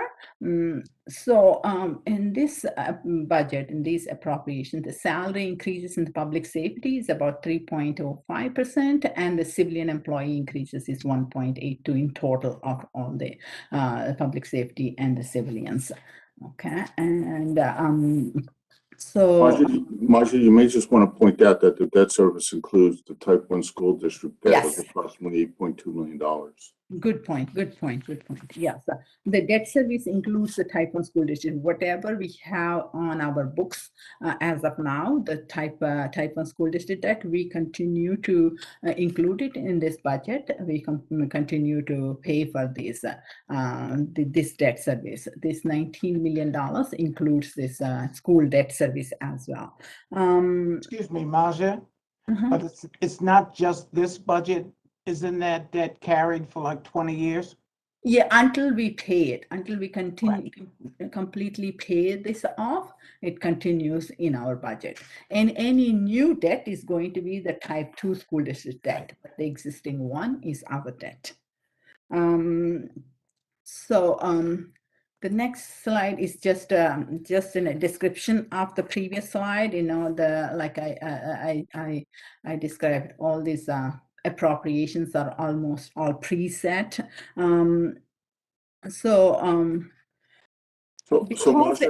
Marcia, you might want to go back to slide 7 and just read that note on the bottom. Yeah. The salary increases the public safety is 3.05%, and the civilian employees, including the public works, is 1.82% for under this budget. Can we ask any questions at this point, or when?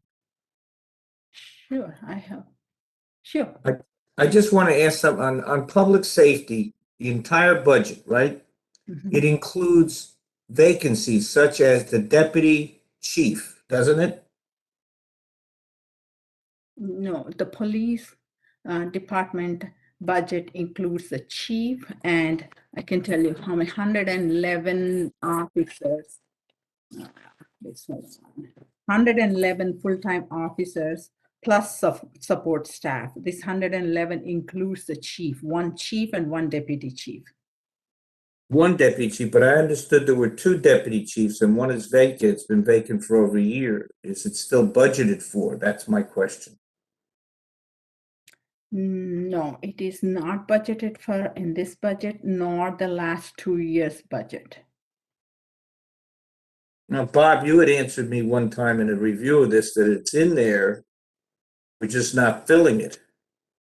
Only to the extent that the prior deputy chief had their salary or the person's salary ran out. I believe it was last August. And and so we had that money in there. The 111 staffing members are the 111 staffing members. If there was a promotion from captain to deputy chief, that can be done. And then the captain's job, if you will, position stays unfilled until next year's budget. But you're saying there's still 2 deputy chiefs in the then there would be one less captain, and then if we promoted a lieutenant to captain or sergeant to captain, as the case may be, there would be one less there, because our total roster would be maintained at 111 staff. And that includes the deputy chief. Correct. I'm saying the second deputy chief that's now vacant. It would include the second deputy chief. It could include one less captain, but the entire roster would be set at 111, at least for 2022. I'm still trying to get my handle on this because the deputy chief salaries are very high. And if there's a vacancy, we've been saving money then this year. We're not budgeting for next year in that spot, but we could still fill it, you're saying? That's correct. From the ranks, That's- captains and lieutenants. Keep in mind, Counselor, that depending upon the seniority of a captain, there's not a great difference between a captain and a deputy chief in total compensation within the salary budget. For example, they're not subject to overtime. Deputy chiefs are generally not, and so on. So Yeah, I'm looking for savings or looking for ways that we can do something about increasing money for health, seniors, these fields that don't get much, I don't know. It's such a dilemma. I don't want to cut anything. I want to make sure if we have no spending, like for example, the environmental slot that we haven't filled, we need to do something about. right now, Counselor, we're at 1.98% in a tax rate increase on the municipal side. As Maja noted, it was slightly over 2%, but because of our tax base improvement, it's going to be slightly less than 2%, at least to the decimal point. That's coming up in one or two slides. Any increase in any spending category would result in a direct drop to the local purpose tax. We're in mid-March, and it's difficult to effectuate wholesale savings in the budget this late in the game. That said, we've tried to call out as many savings measures, and we've taken the council's feedback and the mayor's feedback, obviously, and of course the manager and deputy manager, and tried to drill down the numbers as best as possible without interrupting services, as Maja mentioned.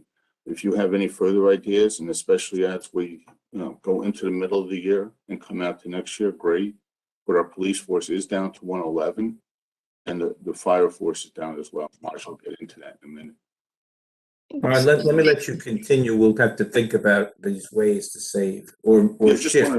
I just want to emphasize that the municipal tax is scheduled to go up 1.98%. Well, that's good to keep it under 2%. Tax rate. All right, thanks. We'll talk some more about this. Go ahead, continue your presentation. I'm sorry. Pardon me, I appreciate why we had an interruption. If I could ask a question as well, Mr. Auer or Mr. Beneke. Toward the bottom, the capital programs line, the budget itself is a little bit lower this year, the appropriations, I should say, because it's roughly $500,000 different. I can explain to that. So I'm sorry, but and what I wanted to ask, the rest of it is sort of, and what part of the capital piece is in this budget versus in a separate capital budget? So the capital in New Jersey, the operating budget, at the end of the operating budget in sheet 40 onwards, it lists the capital plan. It's just the plan. But the capital budget, which is technically the capital authorization to spend any money for the capital, comes through an ordinance that is separate from this budget. That is a different ordinance listing out the items that are planned, that are in that ordinance to be performed, to be constructed, to be bought, etc. That's listed in this or in that ordinance that that requires a 2/3 majority of the members to vote. That gives the authorization to spend. That lists this is the amount of capital here. That lists are like some items. Those are not ordinance related items. These are like for down payments for the capital project. So when we do the capital ordinance that requires some down payment, that down payment we have to put it in the operating budget. So this capital program, $1.4 million, that includes the down payment, and sometimes to do some preliminary work on some kind of a preliminary study if we want to do some certain buildings or certain improvements here, and any preliminary studies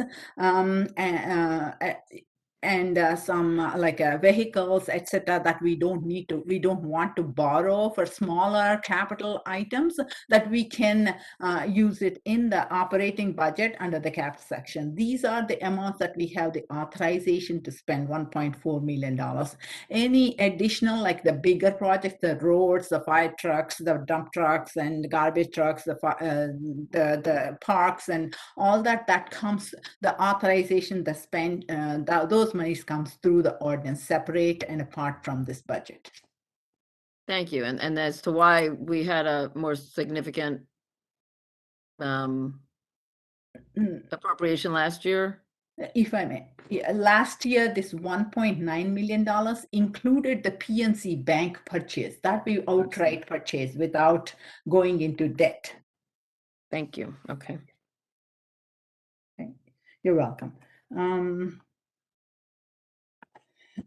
Continuing on this sheet, so the police, Mr. Beneke explained everything. For the fire department, we have additions, that we have 13 firefighters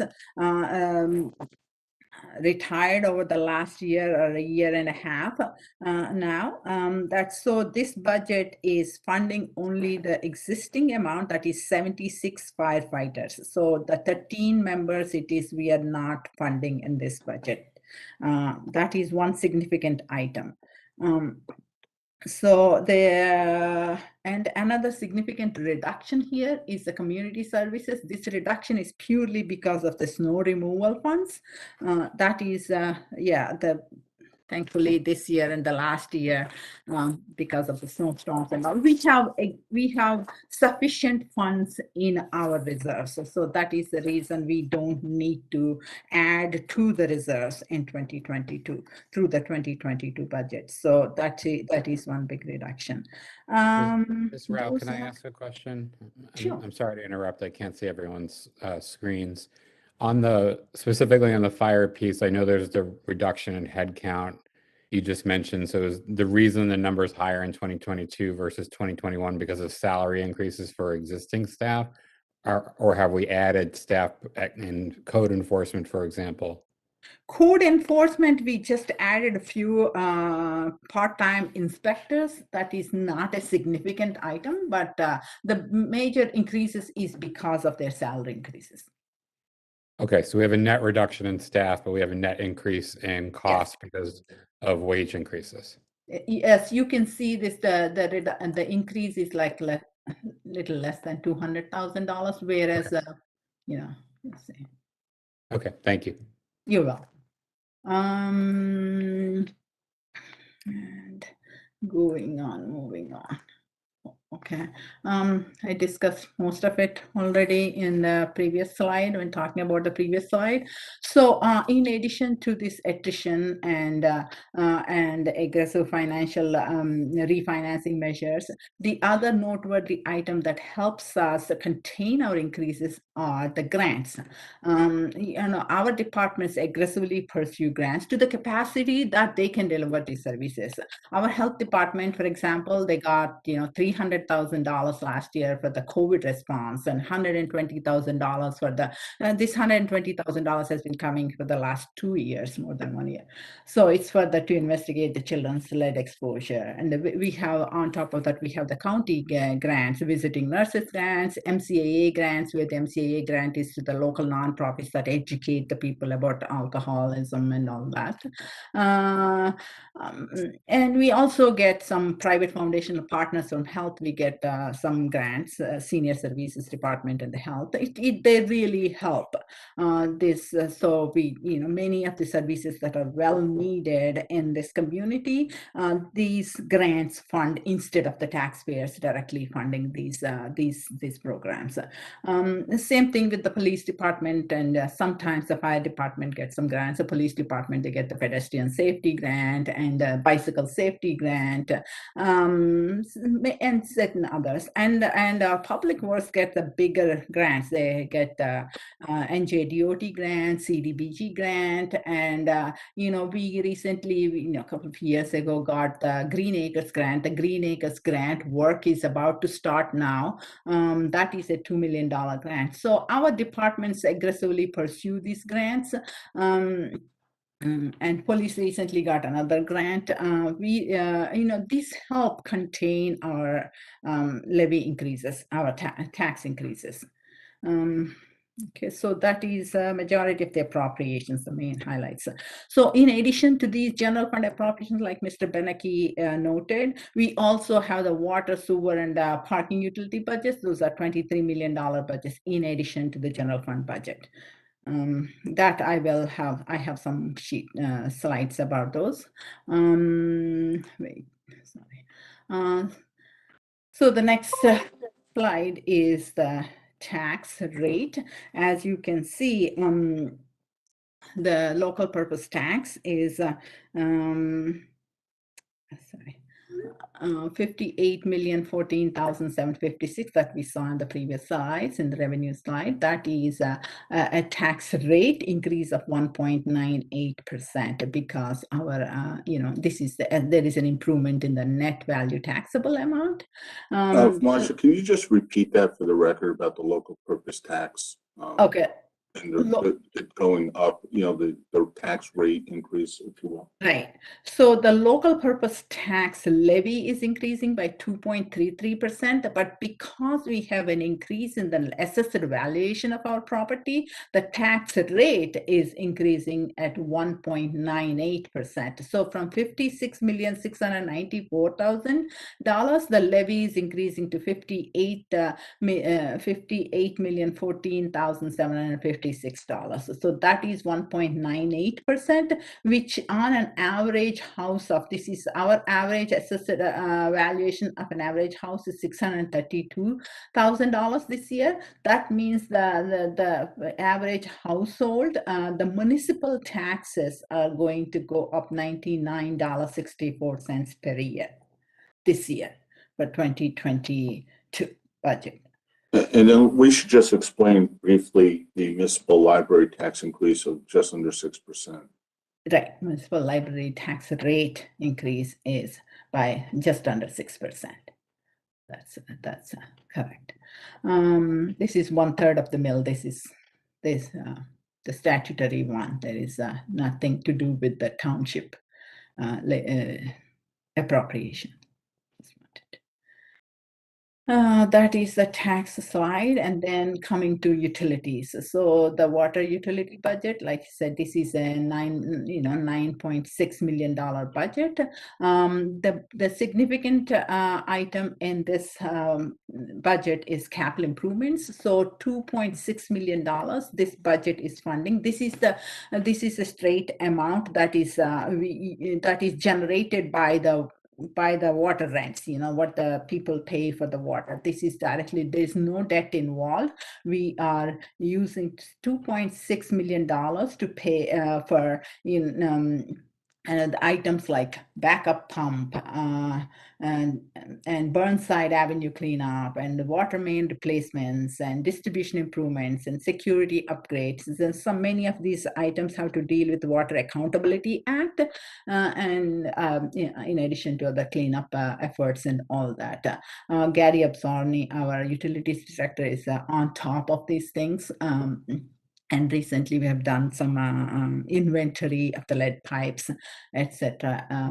And these are all like we are fully funding these without getting into any debt. This is In New Jersey, utility consumer accounts are often termed rents. It's a nuance in our non-GAAP accounting. And as Maja noted before, so when we pay our water bill, it's actually called or termed water rents officially in our state lexiconic terms. Correct. That's correct. Maja, excuse me a second, but you mentioned something I think should probably be repeated, and that's for the last 2 budget years, Gary's utility work has been pay as you go. And whether you or Bob can explain the benefit of that to the township and what that saves us? Yeah, basically the saving is that we don't have to pay any interest on any of that because we don't have any borrowing, and we have the flexibility also what we can spend on and without unnecessary, like administrative costs associated with debt issuance. Bob, you have anything else to say? And no, that's it. You remember, if you pay interest on these smaller types of utilities, and this is by New Jersey terms pretty significant, you crowd out with interest other capital improvements. So it's best to stay the course on pay-as-you-go as long as the rents and the rates can withstand the pressure of the capital improvements, which we can so far. And another important thing here is the budget also is using less fund balance again. Again, this water utility budget is building up the fund balance at the same time, also utilizing, also doing a lot of infrastructure work, which we have put in action like 4 or 5 years ago, and we're continuing. We saw weaning off, and now we weaned off any additional new debt. The only existing debt, we are paying it off, but we are not borrowing anymore for the utilities. So this is the water utility. So now next one is the sewer utility. Again, sewer utility is also $9 million of budget. Again, this is a capital improvements. Significant portion is to the capital improvements. And the big chunk of the sewer utility budget goes to Passaic Valley Sewer Commission. That's where we have the tie-up with, that's where it gets processed, the sewer thing. And the capital improvements are like, slip lining, sewer slip lining, replacement of the sewer slip lining, and manhole rehabilitation, and it also includes the purchasing of a flusher truck. It's about like $250,000 is flusher truck. That's a $2.1 million in capital spending for the sewer utility budget. Again, it's fully funded, no debt involved. Now come to parking utility. So parking utility, as you all knew, parking utility was one of the biggest items that was affected very badly due to the COVID. It's really like a devastatingly affected, and we are seeing improvements, but still it has a long way to recover. So thankfully, when the ARP funds came, the American Rescue Act Plan funds came, and we got $2,018,000 of that. $1.2 million we used it for the general fund budget, and the rest $818,000 we are using to balance this parking utility budget. As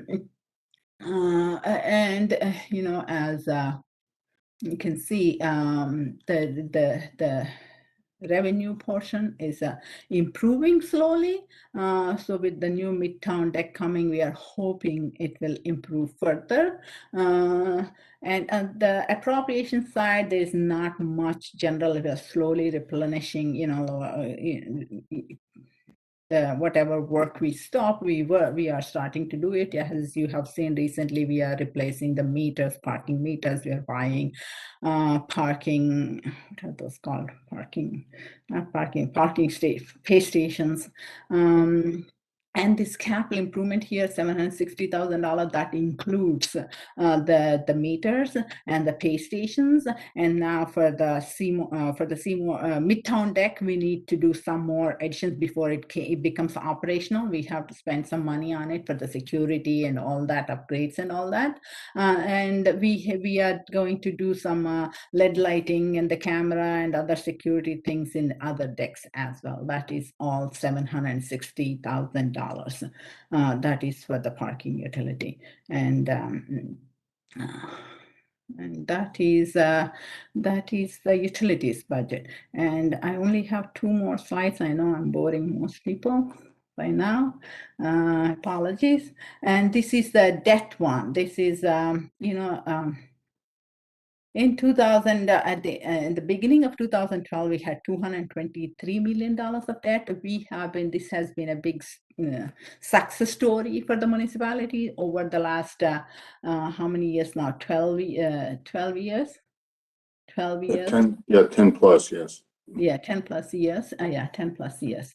So, and we have been successfully reducing this debt, and that means any reduction means a reduction in the interest cost that we can now use instead of paying the debts, paying the interest. We use that for our roads, for our parks, for our other infrastructure items. So at the end of 2022, we are hoping we will stay at $145 million. We have some capital plans. We'll see how it goes. 145 is the target. That's the debt portion, and the final sheet is our goals and beyond goals for 2022. And I'm sorry, Ms. Rao, can I interrupt one more time? Can you just go back to that slide? I just want to ask one clarifying question. It's for either you or Mr. Beneke. So the target for the year end is the net after essentially we borrow new capital and pay down debt. That's correct. Okay, thank you. So build back the reserves. That is the biggest priority, because we all know the importance of reserves, and that is the biggest priority. And also the same thing, we have to keep monitor our debt situation, because debt going out of the hands, going out of control is has a rippling effects. It affects not all the dollars that will be tied up in debt service. We don't want to get into that situation. We want some flexibility, budget flexibility. We should be able to do the uninterrupted services to our operations.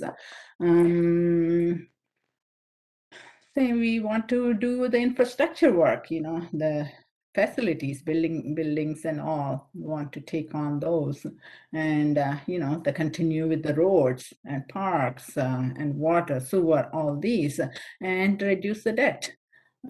Those are our goals. So if you have any questions on this, should I now stop sharing? I do, if that's okay. Sure. So one of the things that I would really like to see, and I know most, if not all of you agree, and so we just have to figure out how to operationalize this is, and it probably has to be in phases, but to do some initial scoping work in terms of our existing stormwater infrastructure. So culverts and the work we may need to do to clear out culverts in terms of silt and debris throughout the town. So an initial upfront exercise in terms of scoping out what a bigger project would cost, identify where there's pinch points, backups, et cetera. And then later have a conversation around capital investment in improvements that I think we probably need to make, that this exercise would show that we probably need to make, just in terms of improving the stormwater outflow through the town. So I guess what I don't know is what something like that might cost to scope out and look at the totality of what might be needed. Again, the exercise being looking at everything, identifying all the pinch points, problem areas, what would be needed to clear that out. So a scoping exercise strictly, and then later looking at what it actually costs to rectify some of those issues. So I just don't know where, if it's a capital piece, it probably doesn't fit into the operational expense budget. I would like us to be thinking about just planning for some of that improvement, and just Sure. where that would go. So let me take a first crack at it, Councilor. That's an excellent point. When we resurface and reconstruct roads, those catch basins that are defective, Neglia puts them into the hopper, and Steve does as well, to be reconstructed. If there's any maintenance because of clogging that's required, like after a hurricane or a major storm, get them into Brian or to Tim, and they can see if maintenance is required, and we can get them over to Steve and to Neglia as well. In terms of getting those pinch points or those backups addressed, we would have Neglia or the engineering staff through Steve go out and actually survey the catch basin points. I would presume they're in the valley, but there could also be low spots on the hills, and we can certainly do that. Do we have the fluidity in the budget this year to do that? Or do we need to, or can we consider it from a capital perspective later when we do those ordinances? Yeah, we could look at the capital perspective and see if the $3 million in roads, if some of that is included, and if not, we can also add a maintenance piece. And again, that would go through Tim and Brian, and we would move them over to Steve for maintenance and to Neglia for the capital piece. If it's too overbearing, or if there's a culvert that's collapsed or something like that, well, then we would have to put it either into a capital ordinance this year or into the capital plan for next year. Thank you. Yeah, I mean, my thought is, and I'm not the professional here, but some sort of just a scoping exercise.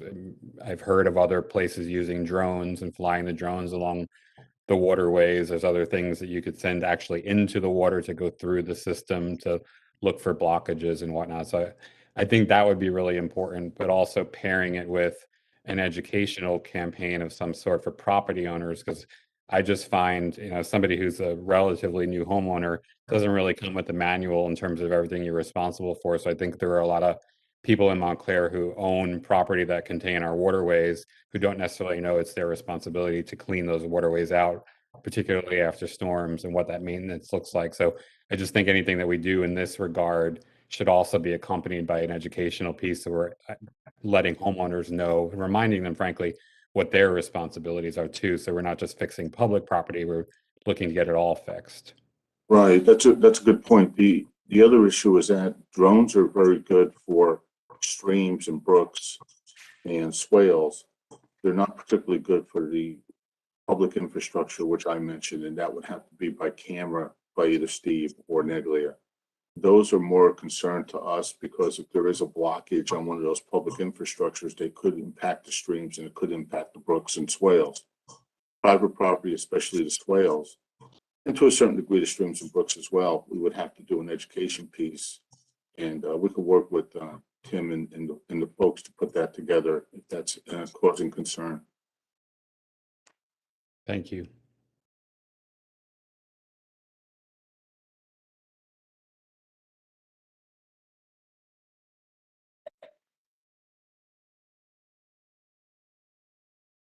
I'm sorry, I didn't realize my video was off.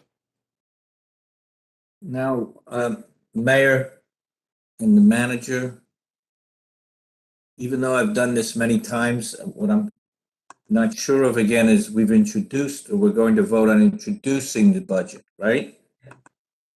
And then there's going to be a hearing in 2 weeks. Am I correct? I'm doing this partly for the public. In 2 weeks, people can call in with suggestions, or we can make changes or discuss this. Just give us a picture, manager, of how this is going to work, so we get public input and our own input if we want to make any changes. The public hearing, sir, would be on Tuesday, April 19th. Tuesday, April 19th. It requires 28 days between the introduction and the public hearing, as per the budget laws. 10 days prior to the hearing, the complete budget will be advertised by Maja and the clerk. We're just a little bit ahead of that time. We'll post tonight's presentation on the website, as we traditionally do. And if there are obviously any questions, please give Maja, who's the point person, a call, or Tim on the service levels, and they'll send it along to whoever is appropriate. Right, so the public will see all this in about 3 weeks, I guess. They'll see the presentation tonight and the list tomorrow, or Friday or Monday, very shortly. The publication of it will be 3 or so weeks. Counselor, we publicize this in our website. We display it on our website, the entire budget. Right. Now, with any changes that we want to make tonight, we would have to propose an amendment, right? Right. First, you have to have a hearing on the introduced budget, and then you have to propose the amendment if you want to do an amendment. Before introduction, you can make pencil changes. We received a change at 4 o'clock today. I don't know if you want to go into that or not, Maja. Yeah. It would be easier if you anything. I'll go into some of those as well, Maja. So I know that there's been a lot of back and forth on some of the last pieces, and that's the iterations of a budget. And certainly, I think that's a positive process, and appreciate the work of all my colleagues on that piece. Specific to a couple of the items that we have, and I think where we are in the budget, I think first and foremost, every single one of us knowing where we are in a pandemic, and knowing, I think as a caller noted before, we're all taxpayers here in town, and we all have the challenges of that as well. I am, very excited that we are looking at a budget that is under 2% here. I believe, and Mr. Beneke, our CFO, can confirm, I believe 1.998 is the number, but that is excellent, especially in these times. Our CFO just noted so many of the challenges around the pandemic, as was noted also by one of the callers. Hey, we're coming out of this, yes and no. We are, first off, we are still in pandemic, but secondly, our budget lags behind.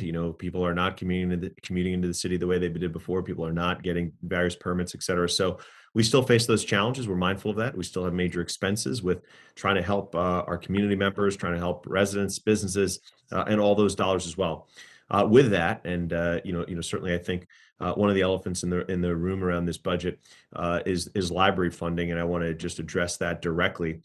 Certainly, I am pleased and can share that I have specifically spoken to the library interim director, specifically with the communicated with the board president as well. Specifically spoke to her to hear process everything else. As a note, I think all of us here as council members are focused on this budget in totality, but also every single piece of the budget, whether that's infrastructure improvements, whether that's money for the homeless that we build in, whether it's money for the library. That said, we are all aware, we've all seen the emails where the library made an initial request, which was, in the supplemental aid, $300,000 amount. They increased that amount later. They then decreased that amount, and certainly now we've heard that they could ask for more as well, and it would take that. And I think I have that about right in terms of the what they asked, how they went up, when they went down, and how they went up again. That said, in conversations there, and certainly also speaking with all my colleagues, every single one on here, and certainly also I know that I'll first and foremost give special shout out. I know that a lot of people who love to call in and play this game try to be divisive. As much as we do question things, we have issues back and forth that we want to push and prod. It is not the case. We are unified in all wanting a strong budget, all wanting something that respects taxpayers, and all wanting something that supports the community we live in. First and foremost, I want to thank our staff, yes, for helping to put this forward. I want to absolutely thank the Finance Committee members. It was noted on there, some people want to allude to it. Absolutely not the case. Finance Committee members, Councilman Cummings, Deputy Mayor Herlock, fully strong supporters of the library, and always have been. Quite frankly, help keep the branch open there, Mr. Deputy Mayor. So couldn't be questioned. And certainly also to a longtime member who's always been a huge library supporter, Councilwoman Schlager, always been there, always been doing that work with her for years on this. Right, I'm never going to question it. When I look to our newer members, whether it's Councilman Cummings, Councilwoman Price Abrams, I know they worked with Councilman Russo as well to talk with the library to see, hey, how can we help? How can we assist? They did a yeoman's job, right? Looking at different iterations, what gets us to where we need to be to keep things open. I want to commend all of them for their work, right? I want to commend everyone for their work. That's what goes into this process. And it's supposed to be collaborative. It's supposed to be give and take. And it's supposed to be able to get a job done at the end of the day. I want to thank the library director and certainly, and also the library board president, all the board, because their job is to try to come up with something that works. And by the way, to be advocates, to ask for whatever more you think you can get, right? And they're mindful of what we're in right now as a township, and I appreciate them recognizing that. And also mindful of that they're advocates for the dollars they can receive. But I can certainly say, and I think any one of my colleagues will jump in here if I say anything that's incorrect, and I want to be very clear for anyone out there who wants to try and sow something that isn't there.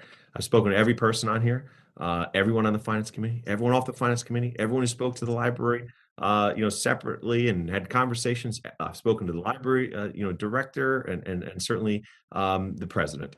What we are looking to have, and Mr. Beneke, I want to make sure you have this in the budget that's there, is we are confident. They have expressed to me, including, adding some, make sure they have some Sunday hours there as well, that we want to have $515,000 in additional aid for the library in supplemental. It's $515,000. All right. We know that we're pulling a little bit of that above the 500 that we had budgeted here, and we're going to pull that out of an events line, which we know there's a lot of so many wonderful events that we have in town, and we're going to lower that number down to 530 from 30 to 15,000. So I want to make our CFO and others know that. So we're going from 30 to 15 there, and we are going to 515 on the library supplemental. And again, I've spoken to all stakeholders and spoken to my colleagues on here, and I know that we have broad support on this because we have broad support for the library. We have broad support for the community, and we are all united in that. And I think it's important because sometimes as these things do tend to, and some like to paint them out to be divisive.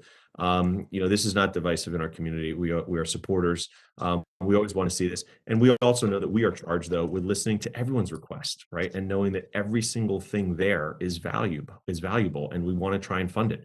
And if we did, we wouldn't be at 1.98. We'd be at 20%, right? 30%. That's just the nature of it. It's our tough task to get what works, right? I'm not always asking you, what do you want? If I can give you any number you want, because I know how I'd work on the other side of that. I'd give you whatever number, right? But what do you need to get the job done to serve our residents? How can you make that work? And then it's our job to push and pull, and with Mr. Beneke and certainly our CFO to say, how do you make that work for us? And Mr. Stafford, your great work. And I just want to commend every single person on here. Again, by name, because I think it matters when you come through a budget that is so difficult to try and make work in a pandemic. And again, this is not our first one doing it. Deputy Mayor, Herlock, my fellow Finance Committee member, Mr. Cummings, Councilwoman Schlager, a long time, Councilman Russo, Councilman Yacobellis, Councilwoman Lori Price Abrams, certainly as well. And council, like I said, it's a team effort. It's the team you see here, from Councilwoman Schlager to Herlock and Cummings and Price Abrams and Yacobellis and Russo and humbly a little bit myself, right? So that's the deal. That's the deal. I think we are excited to announce this and move forward with it. I want everyone to note that in there, and certainly anyone can opine if I've gotten anything that I've mischaracterized or said incorrectly. But I want to thank everybody, and certainly for the benefit of our township and our community, want to show and everyone to know that no, we stand united in this, and we move this together, and we are confident that it provides the funding that is needed, including the library feels that as well. Mr. Mayor, can I interrupt you for 1 second so that we could get the technical detail down for Maja to do the pencil change right now? So, because the tax rate and tax levy in total are not changing, they can, if they want, correct me if I'm wrong, Paul and Mr. Burr and Bob, they can vote on this on sheet 2, which is sheet 2 of the budget, which is the resolution. They can vote on it. There are sheet 17, 17A, 20, 25, 30, 29 are going to change. I will replace this. Do I have to replace all these and now present, or can they vote on the resolution because the levy and the rate are not changing? They can vote on the resolution because none of the numbers change. Yes. Except on the interior of the budget. We just have to make sure it's in the record very slowly as to what the mayor said, so that there's no misunderstanding. The maintenance of free library, which is the official appropriation, that's an additional municipal appropriation added to the millage requirement. And it is out of cap. Right, added the cap. We had $500,000. That's moving up to $515,000.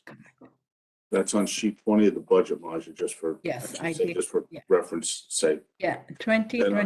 I have all the sheets noted now. I know, but if they want to vote on it, can they vote? And I can come back and and then make the pencil. And that's what we're doing now. We're making the pencil change on the record. But the answer is yes. The sheet 17, then celebration of special events, which is the statutory framework and nomenclature for that, moves from 30,000 to 15. So now you have a balanced budget. It's the same as all the numbers we showed in the PowerPoint. Just those two details swap $15,000, moving down special events to 15,000 and moving up the library by the same 15,000, but the 515,000 total of the non-required tax budget for the library, making the library's new non-tax or non-required budget to be $515,000. Right. In total, library appropriation is 3,382,267. That's correct. Yes. Yeah, that's a good number. And with that, the resolution does not change.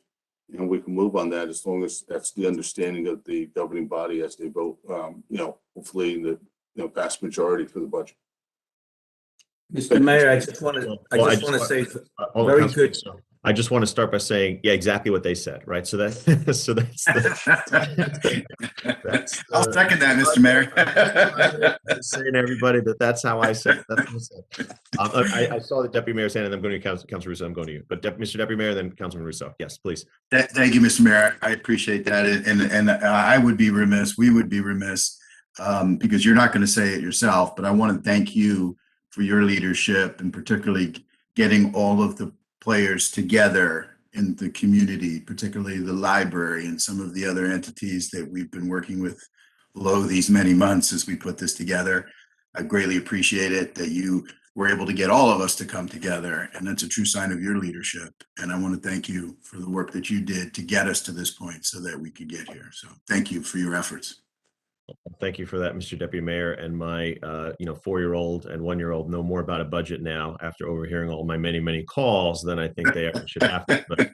But yes, as you know, that's what it takes. But Mr. Deputy Mayor, thank you for saying that. It's humble. Absolutely, thank you. Councilman Russo.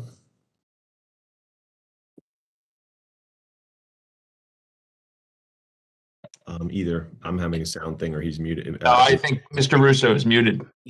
Yeah, I want to second what Deputy Mayor Herlock said and thank everybody and thank the mayor. It's an interesting thing where you can take some money from some category that's not as important. I'm not saying it's not important, but not as important as, let's say, the library, and push it over to the library. And I'm thinking that this is a good compromise. It gets the library a few more dollars, keeps us from having any miscommunications. Now, the other thing I want to say is if during the year, and I'll ask this to Maja and Bob again, just as you said, we took money from one area and put it into the more important area, maybe, without changing the overall figure.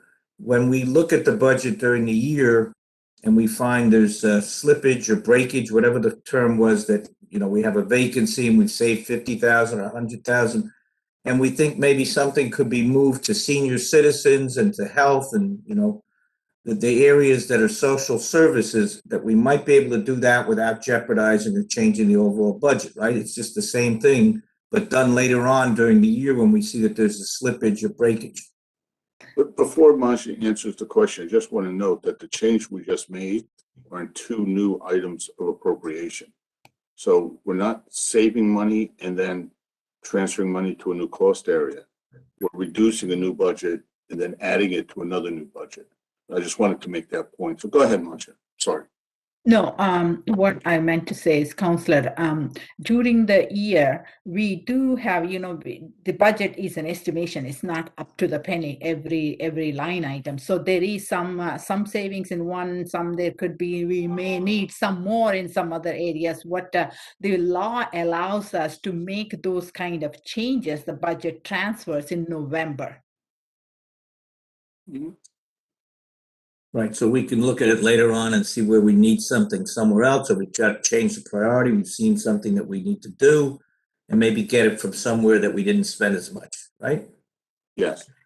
Thank you. Thank you. With certain exceptions. If I don't mention it, with certain exceptions, there's again, the laws are a little more involved. So from the in cap, I can't transfer it to out of cap, and from set. But in general, within the departments, yes. Thank you. I just wanted to mention that so don't get off guard. I see Councilman Jacobells. Thank you, Mayor. I want to echo what's already been said too. So thank you.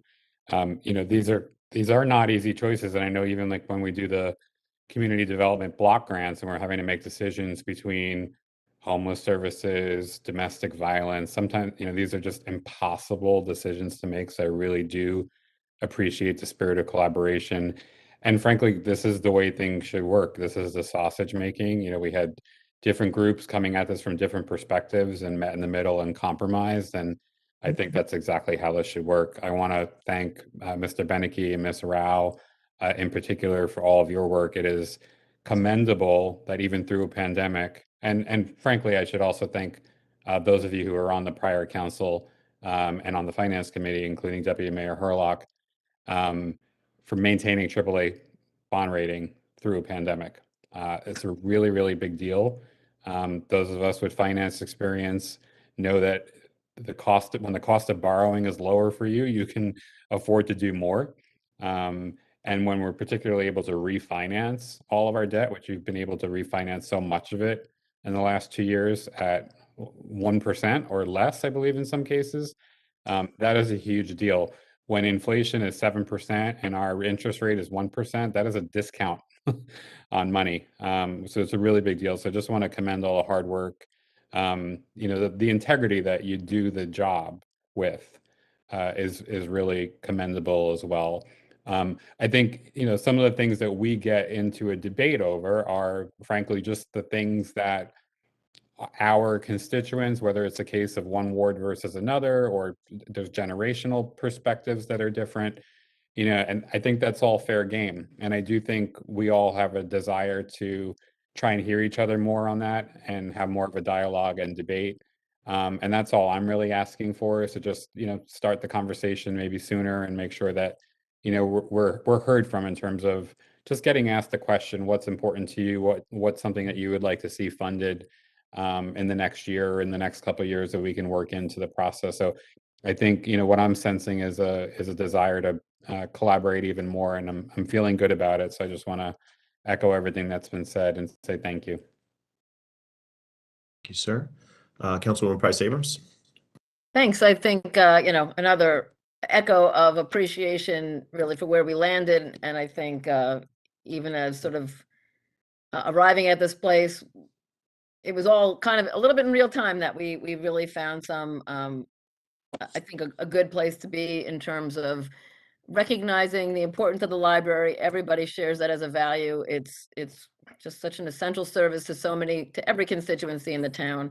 And so that we found a way, again, to do more, to still preserve some of the other things we had in mind. And I really want to acknowledge, with the new interim director over at the library, we have not yet had an opportunity. I haven't had an opportunity to meet her as yet. But Joanne McCullough, who's the board president, just the collaboration and the idea that they are in search for the next library director. And I really believe that this is an important message going forward to them and to anyone listening who might want to be considered for that position, that this is a town that deeply is concerned for, cares about our library. We hope to have, that you'll be going through a robust process to find the right person to lead that forward.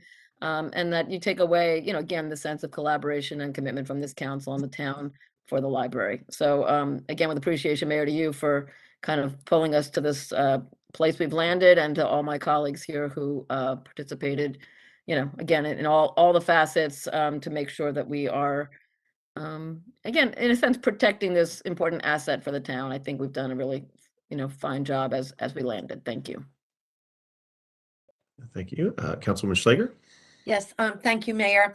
Yes, I echo a lot of the sentiments that my colleagues just talked about, but I want to yes, thank you, Mayor, for all your efforts. I have to say, during the process of everything between Councilman Cummings and Deputy Mayor Herlock, I felt included in your process.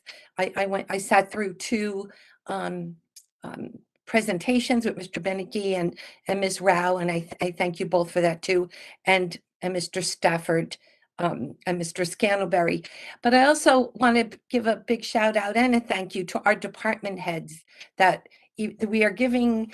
We're not giving them, but we approved this budget with lots of money for their departments, and they're the ones that spend it. They're the ones that also make daily decisions on how things go, emergencies that come up, which, unfortunately we have weather emergencies more and more these past few years. So a big thanks to all of those workers and to the department heads and to our police chief and our fire chief, who I think we don't thank enough as we go through the year.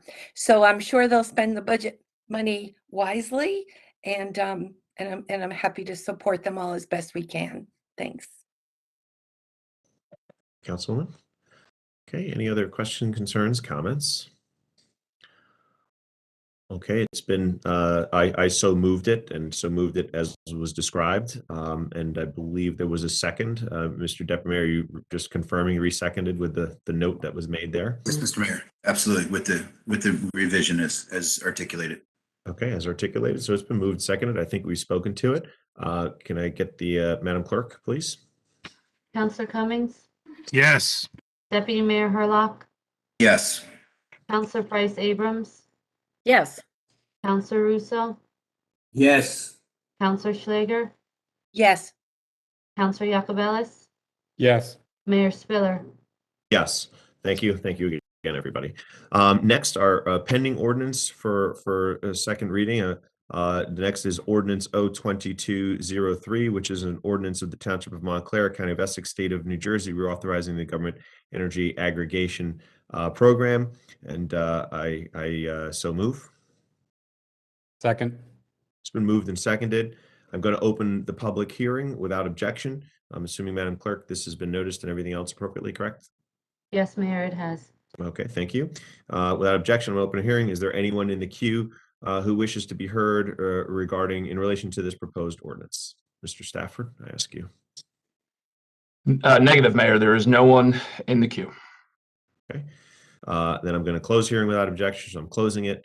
And certainly I noticed that our CFO finance team is still on. I'll look and see if there's any other thing. I think those are the main things. So before you guys jump off, just want to say a big thank you to both of you again. I know Councilman Schlager thanks staff already appropriately so, but you know, to both of you, you know, wonderful work. We know it's always you know, you're always trying to balance and figure these things out, but you are a huge reason why you're also part of the team that helps keep our rating, helps keep our community going, helps keep funding our priorities, and gets our community and culture and what we're trying to get. So just a big thank you, and just in case you're about to jump off, but thank you both.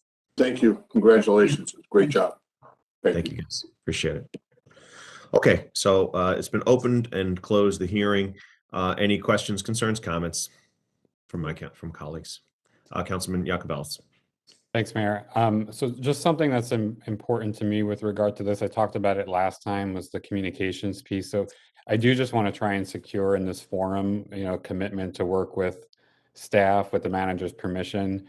I really think, you know, when looking at last year's notices that went out to explain this to the public that was controlled by a third party, it was a sea of verbiage on two sides of a paper.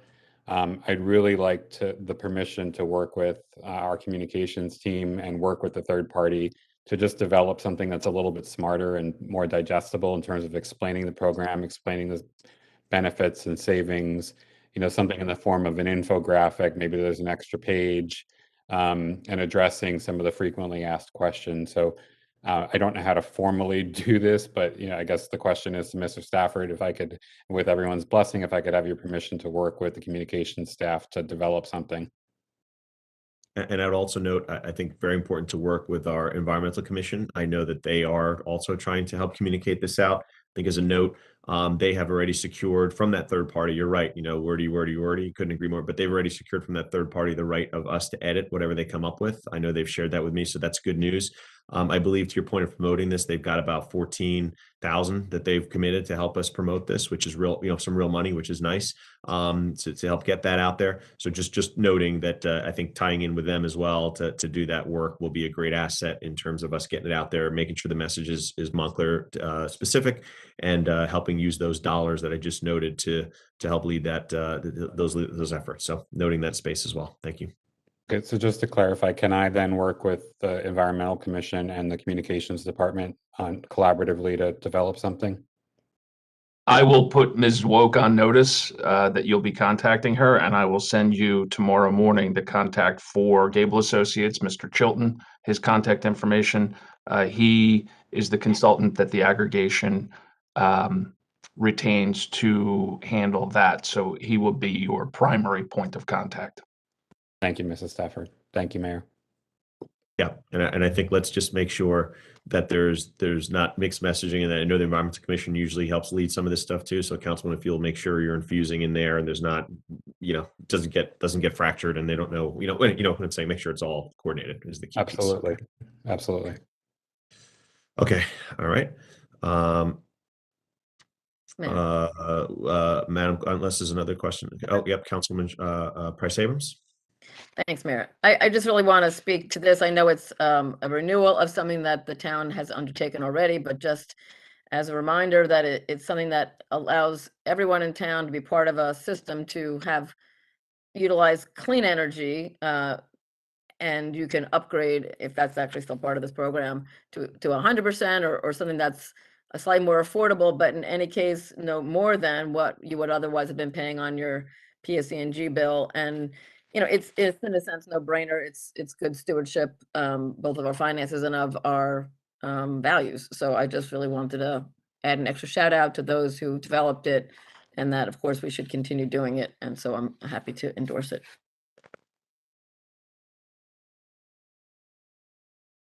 I have a question, Mr. Mayor. Absolutely, Councilwoman Schlager. Yes. So if I'm reading this correctly, on the third page or second page, section 5, does this agreement expires December 31st, 2025?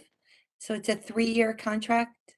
It's not a contract, ma'am. It's an authorization to allow the lead agent to be the lead agent. So in other words, the township is authorizing Maplewood to serve as the lead agent, and that would expire December 31 of 2025. Oh, okay. Okay, thank you. And actually, the Montclair governing body is acting as the lead agency in this township. Oh, okay. That's good to know. Thank you. All right, thank you. Any other questions, concerns, comments? Seeing none, Madam Clerk. Counselor Cummings, Yes. Deputy Mayor Hurlock, No. Counselor Price Abrams, Yes. Counselor Russo, Yes. Counselor Schlager, No. Counselor Yacovelis, Yes. Mayor Spiller. Yes. Thank you. Next is our consent agenda. The items have been placed on the consent agenda unless moved. I will note that we have items 1 through 7 listed on the consent agenda. Okay, and I so move. Councilwoman Price Abrams. Councilwoman. All right, is that me again now, or is that Councilwoman's audio? Somebody help me out. It's me. Okay. Mm-hmm. I didn't know if we were going to move item 7 to after our executive session. We could, if you'd like to pull it out. I mean, if you'd like to move it to after. Did you mean 8, Councilwoman Schlager? Yeah, I thought you might have. Price Abrams. Sorry, I think you meant 8. Well, also, yeah, I guess maybe I meant 8. 8's not on the consent agenda. Consent agenda is 1 through 7. Right. Yeah. Okay. 1 through 7. So I definitely like to pull 7 for discussion, and then, but also I think for item 8, before we get there, I think we should have that vote after our executive session. Yeah, we'll move that. I'll defer that one to after as the making the agenda. So yes, with flexibility. So I'll move that. So we have items 1 through. Did you also then just say, Councilman Yacovelis, you want to hold off 7, correct? Not necessarily till after after executive session, but we'll pull it from consent, correct? Correct. We don't have to wait on that till after executive session. Just want to pull it from consent. Okay. All right. So it's items 1 through 6, and I so move. Second. So moved and seconded. Madam Clerk. Counselor Cummings, Yes. Deputy Mayor Hurlock, Yes. Counselor Price Abrams, Yes. Counselor Russo, Yes. Counselor Schlager, Yes. Counselor Yacovelis, Yes. Mayor Spiller. Yes. Thank you. Next is Resolution R-22-051, which is a resolution to extend the rent increase moratorium until May 31st, 2022. And I so move. Second. It's been moved and seconded. Questions, concerns, comments? Councilwoman Price Abrams. I did want to speak about this after our executive session. Well, we have moved it and it is on the I floor. thought I had said that before. Maybe I wasn't clear with what I had requested earlier. Okay, I think it got interfered with where we thought it was something else, at least in the interpretation. Okay, okay, we'll stay this. We'll without objection, because it is the bodies now. It could be moved and voted on, but without objection. Yeah, what's the purpose? We can't discuss it in executive session. Okay. So, I mean, No, we're not discussing it. We have other matters. Just from a process piece, I believe as I've moved it, it's on the floor and it's the bodies. If there's objection to it, we have opened it for debate. So let's. I think is that objection? I'm hearing basically. yeah, I don't understand why we want to wait till after executive session. If there's concerns, why wait? I'm just asking the question. I don't understand. Yeah, so that sounds like we're getting into the debate of it, which is fine. But I think, as it's been moved and seconded, and I was just asking without objection, we would kind of table it, but it seems there is objection. So it's been moved, seconded. Councilman Price Abrams, maybe you want to speak to, but any questions, concerns, comments? I'm inclined to say what Councilor Cummings said. We can't talk about this in executive, can we? Or is this an executive session item? I don't think we can't talk about the legal aspect of it, but we can talk about the pros and cons of it, I would think. So before we get down the road, Mr. Burr, you're sitting here, so you can opine, but I would note that legal pieces, I believe, are the things we can discuss in the executive session. The pieces aren't. So I'll just note that. But there's no problem. But I think more important than that is we've got a duly moved motion, which is on the floor, which brings attention to. So with that, that's why we're debating it. But a separate question than what we can discuss in executive session. Is there somebody have another? I'm hearing feedback. Mr. Mayor, yeah, there's a lot of feedback on the online tonight. Solution. There is pending litigation surrounding the rent increase moratorium ordinance in and of itself. And pursuant to the Open Public Meetings Act, this would fall into an exception that if there was a legal question relating to it, that I believe that should be discussed in closed session. Okay.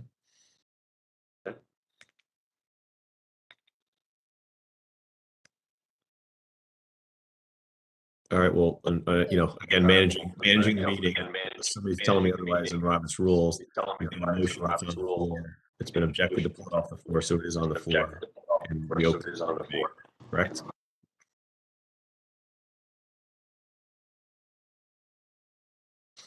Councilwoman Price Abrams.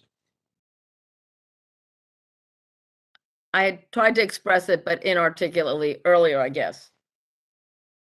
I'm just saying there are matters on the executive session that I wish to discuss before this vote. Okay, so I think Mr. Burr is pulling it for me right now to look. Not the question in the sense of it was moved and seconded. The body took ownership of it. There was objection to tabling it and pulling it off. So therefore it remains on the floor, unless, and again, I don't want to just wait, take my time to look up the Robert's Rules piece, but I believe it remains on the floor because it was objected to pulling it. Appreciate what you're saying there, Councilwoman, but we moved it and seconded it. So Councilor Cummings, will you remove your objection? Well, is your matter a legal matter? Yeah, I want to understand the legal matters before us during the executive session. Okay, well, that's okay. If it's a legal matter, yes, I don't mind having it in executive session as long as that's what we stick to. Okay, with that, I'm not here. Is there, without objection, I will table this. Is there objection? Now not hearing objection, although it could be the internet connection. So not hearing objection, we're good. Okay, thank you, everybody. All right, moving forward. Next is resolution R-22-053, which is a resolution authorizing the purchase contract with Sfelli & Sons through the Morris County Cooperative Purchasing Council pursuant to N.J.S.A 5:34-7.11C. I so move. Second. It's moved and seconded. Questions, concerns, comments? Seeing none, Madam Clerk. Counselor Cummings, Yes. Deputy Mayor Hurlock, Yes. Counselor Price Abrams, Yes. Counselor Russo, Yes. Counselor Schlager, Yes. Counselor Yacovelis, Yes. Mayor Spiller. Yes. And certainly also want to note, appreciate, and that we do have a very deliberative process, as we know, but we'll just note, I applaud again our work around the budget process. The earlier we get some of these things done, the better deals we get. I know in paving, in terms of our rate and ability of us to get more streets done when we're locked in first. So timing does matter in that sense. So again, appreciate everyone knowing that time matters in these things, and oftentimes we do want to be one of the earlier ones to lock those in. So just for the public to note that matters as well. Next is resolution R-22-054, which is a resolution authorizing a contract for 2019 NJDEP Green Acres project for Essex Park and Nishuane Park improvements. And I so move. Second. It's been moved and seconded. Questions, concerns, comments? Yeah, Mr. Mayor, I'd like to say that previous council deserves a lot of credit for this, considering the only reason these things weren't moved is because of COVID. And also want to thank Steve Wood and his team for actually finally getting this out to vote. I mean, out to the street to get some bids on it. But it really is something that I know I'm not going to take credit for, because this was already done and in the books to get done. And unfortunately, COVID knocked it back a couple of years. But I'm sure the residents who use Nishuane and Essex will be pleased. And yes, Robin, there will be a water fountain at Essex, and the bathroom will be up and running, and the pavement will be paved, and the lights will be lighting. So it's going to be a great thing. And I'm looking forward to once this work gets done. Thank you, sir. Councilman Yacovelis. Thank you, Mayor. And I want to just echo that as well. And I do want to give Councilor Cummings credit, because this has been something that he's talked to me about since the day we've met. It's also something that, and I know he alluded to the previous council's work, former Councilwoman Baskerville. This is something that was close to her heart. I want to give credit to the Parks and Recreation Advisory Committee as well for some of the advice that they did give. And I was part of many conversations where there was some back and forth, and little things like the type of water fountains that we have, that will have a dish for dogs, and we'll have a water refill station, which is exciting. We're going to get the first water refill stations in Montclair, hopefully the start of a bigger trend, and I think that's a really big deal.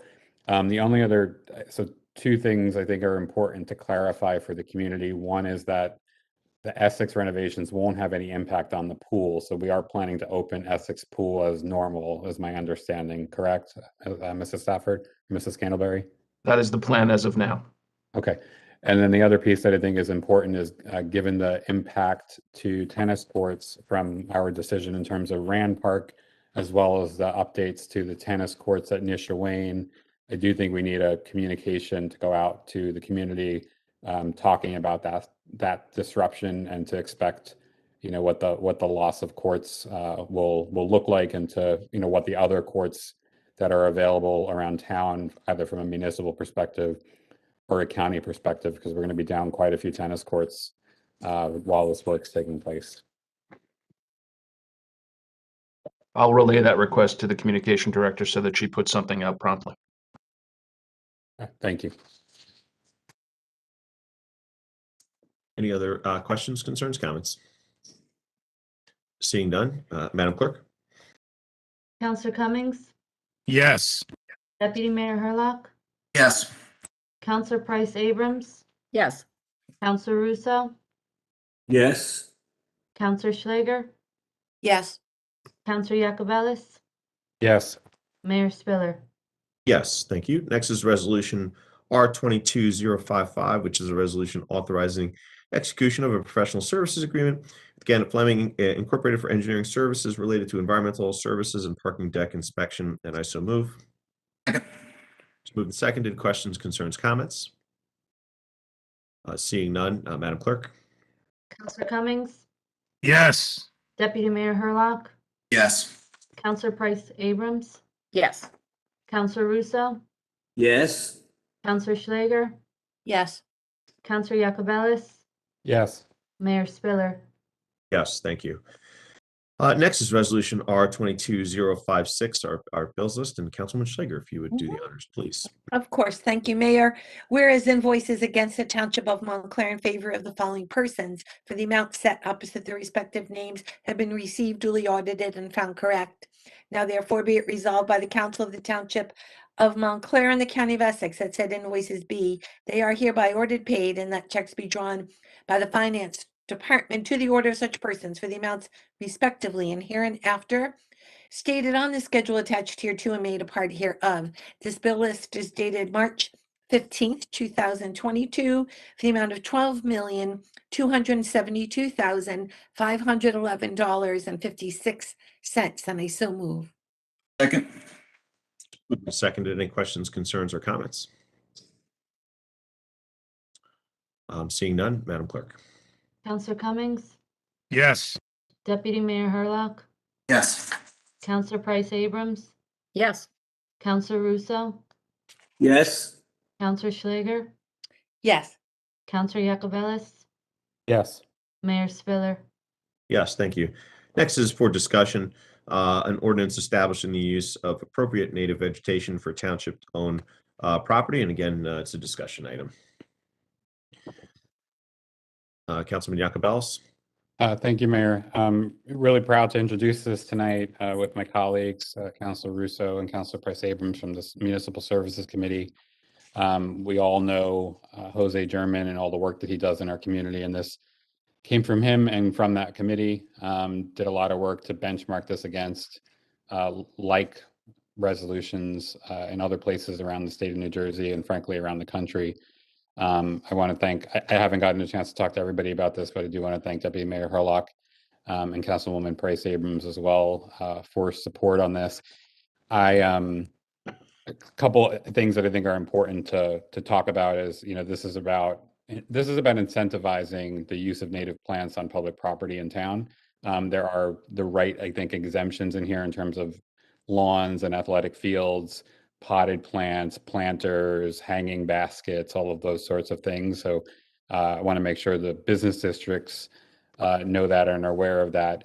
But just, taking it a step further from what we've already done as a township in terms of practicing with native trees to extending it now to shrubs and flowers and everything in public places around town will help. In addition to, figuring out how to incentivize and ask private property owners to jump on the bandwagon. Frankly, the more native species we can plant in Montclair, the more of an ecosystem we can sustain in terms of pollinators in town. And it seems like a small thing, but these small things add up and they have an impact. And if we can restore habitat for natural pollinators in our area and set an example for what other places can do, I think that's a big deal. I do have an edit. And first off, I'm sorry, I'd like to thank Ms. DeVito for the work in drafting this. A lot of good work went into this. It reads beautifully. I do have one edit, which is on page 2 of the ordinance, where it says, second to last, be it further ordained. The third bullet, where it says planters, pots, and hanging baskets in the following business districts. I'd like to cross out Church Street and Bloomfield Avenue and instead say Montclair Center Business Improvement District.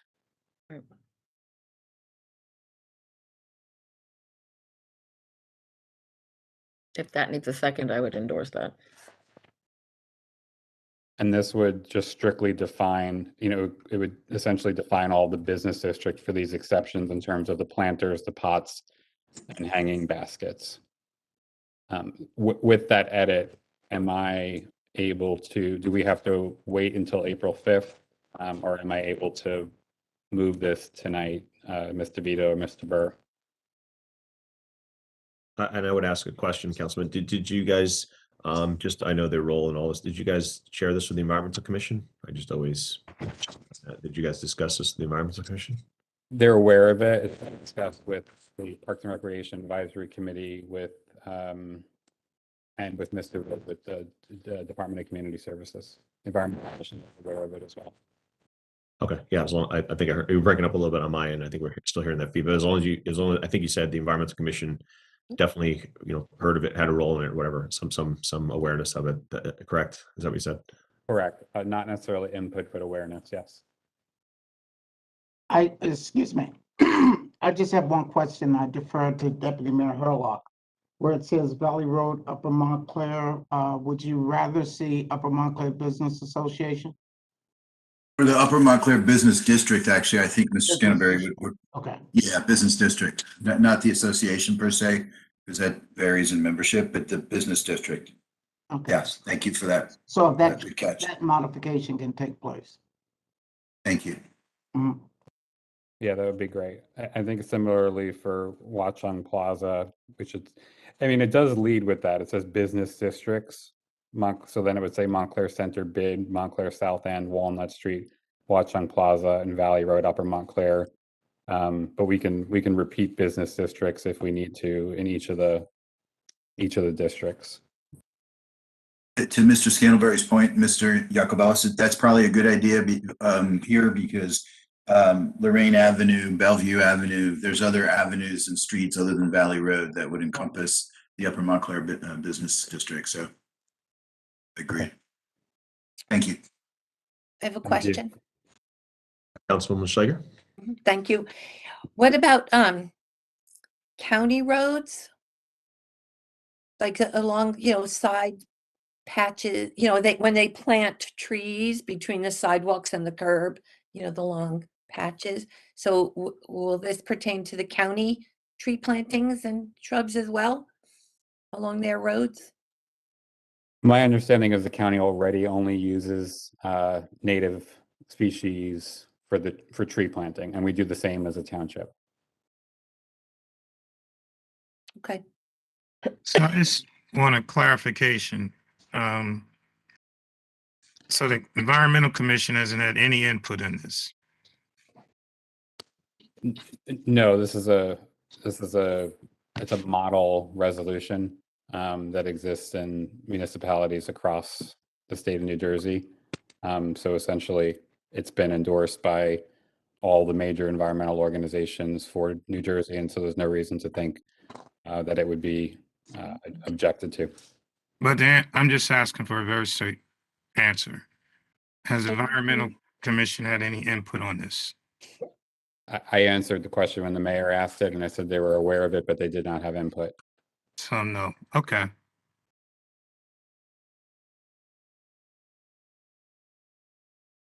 Okay. Any other questions? So just a procedural question then, in terms of those edits, do we need to get another copy of it before we could advance it? And I'm open to that if anybody objects to moving this tonight. As a process piece, we haven't introduced anything because it was on just for discussion, and there was no I didn't ask for a motion to get one. So any modifications you make now, we don't have to amend anything. But the only question would be, have there been enough, substantive changes that people want to see it in front of them again? That'd be the question more than a process. We could absolutely, we could do it, Councilman. That's we could just move something. But the question, to your point, maybe your point is that with the modifications that were just made, blah blah, do people want to see a clean copy or not? That's the difference. Councilwoman Price Abrams. I think that the modifications themselves are de minimis. I mean, we slightly better describe the areas, which I think is important to fix, but it doesn't change the overall intent. But to the extent that a few people have asked whether the Environmental Commission gave input, we could try and pursue it and seek it in the next window of time, if before April 5th, that's a possibility.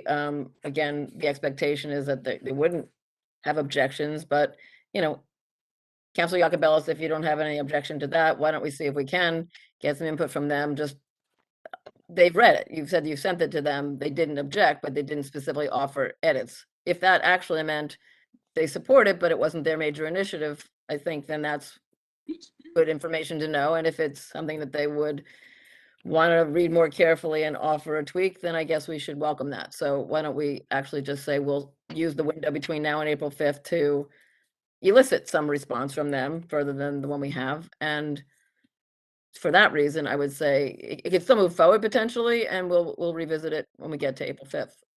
I think procedurally, I would think it's a de minimis change that we've made.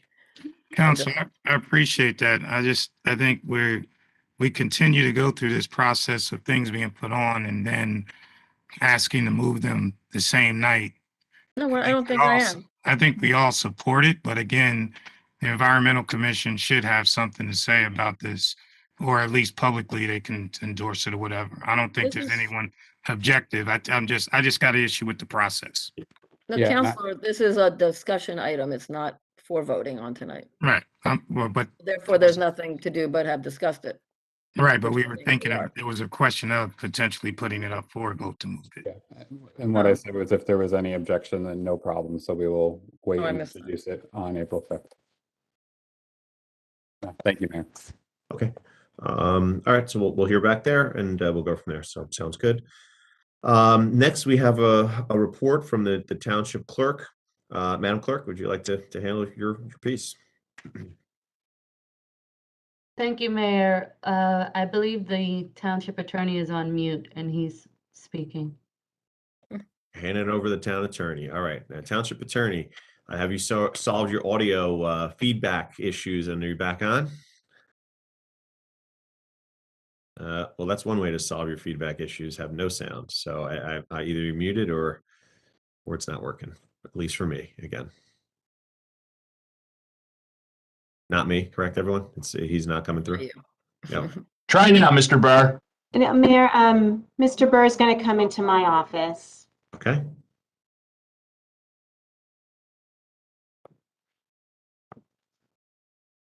I'm now Gina DeVita. You're not on mute. I'm now Gina DeVita. Okay. Okay, I apologize, Mr. Mayor and Council. For some reason, my computer is having issues tonight. Been there.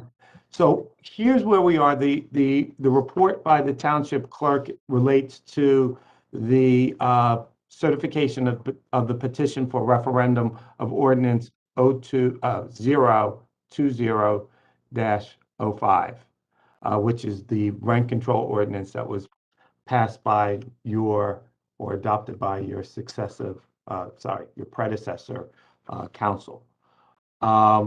So as you're aware, the clerk had emailed to you a copy of the certification pursuant to Title 40:69A-190, which is submission to the municipal council. And I'll just read that statute. Upon the finding by the municipal clerk that any petition or amended petition filed with her in accordance with this act is sufficient, the clerk shall submit the same to the municipal council without delay. And so that's why you received the email version of the certification. I believe it was last Thursday or Wednesday. With that, we have to also certify the result of the petition to the council at the next regular meeting, which this is. So after completing her examination of the petition, the municipal clerk shall certify the result thereof to the council at its next regular meeting. And that's pursuant to the 40:69A-187. So the township clerk is going to certify the petition. I'm going to read it into the record so that it's on record. Certification of petition for referendum of Ordinance O-20-05. Whereas the township clerk issued a certificate certifying that the petition for the referendum of Ordinance O-20-05 O-20-05 filed by the Committee of Petitioners was insufficient to mandate a referendum of said ordinance, and that it failed to contain the required number of signatures pursuant to N.J.S.A 40:69A-185. And whereas the Committee of Petitioners filed a supplementary petition upon additional papers with the Township Clerk amending or supplementing its petition for a referendum of ordinance O-20-05. And whereas the Township Clerk issued a certificate certifying that the supplementary petition filed by the Committee of Petitioners was insufficient to mandate a referendum of said ordinance, and that it failed to contain the required number of signatures. And whereas on April 20th, 2020, the Township Committee of Petitioners and the Montclair Property Owners Association commenced a lawsuit against the Township of Montclair and the Clerk of the Township of Montclair in the Superior Court of New Jersey under docket number ESX-L-2723-20. And whereas on March 16, 2021, Judge Beecham issued an order directing that the clerk shall forthwith certify the amended petition to the Township Council pursuant to N.J.S.A 40:69A-187 and N.J.S.A 40:69A-190. And whereas on March 16th, 2021, the Township Clerk certified the petition for a referendum of ordinance O-20-05 and directed the Township Council to consider the amended petition within 20 days pursuant to N.J.S.A 40:69A-191. And whereas on April 16th, 2021, Judge Beecham ordered that the portion of the order entered on March 16, 2021, requiring the defendant clerk to comply with the procedure set forth in N.J.S.A 40:69A-184 et sequence, subsequent to certifying the petition to the Township Council, be and hereby is stayed and of no force and effect pending final disposition of the defendant's motion for leave to appeal. And whereas the Township of Montclair appealed the March 16th, 2021 order by Judge Beecham, and pursuant to the decision of the Appellate Division Superior Court of New Jersey under docket number A-2315-20, on November 30th, 2021, the court found that the Township Clerk should have availed herself of a cure process to ascertain whether the petition intended that the e-signature be an expression of intent to endorse the petition. And whereas the Township Clerk implemented a cure process pursuant to the New Jersey's Guide to Signature Verification of Mail-in and Provisional Ballots and Cure of Discrepant or Missing Signatures, and has received the required number of signatures to certify said petition. And whereas the Township Clerk is amending the certification of referendum petition dated March 16, 2021, in accordance with the decision of the Appellate Division dated November 30th, 2021. Now, therefore, the Township Clerk pursuant to N.J.S.A 40:69A-187 and 190 certifies and submits to the Council of the Township of Montclair as sufficient the petition in electronic form consisting of a legally required number of individually signed electronic signatures calling for the council to repeal ordinance O-20-05.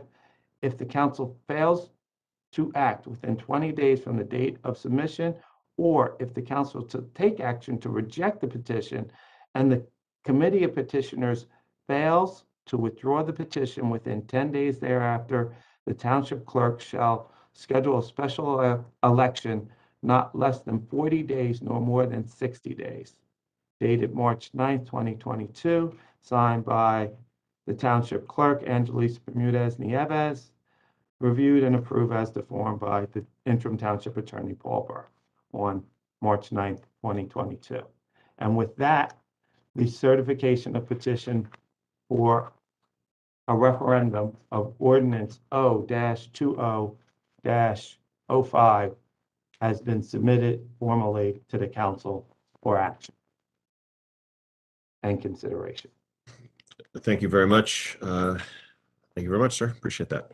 Okay, next, moving to our business, I'm going to make a motion, a resolution authorizing executive session without the public being permitted to attend in accordance with N.J.S.A 10:4-12B, subject to be litigation and personnel, and I so move. Second. Second. Been moved and seconded. All in favor? Aye. Opposed? Aye. Abstentions? Thank you very much. We'll move into executive session. So I'll give everybody a minute, and Rick as well. So we'll move into executive session. Thank you.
confirm with me when it's actually good.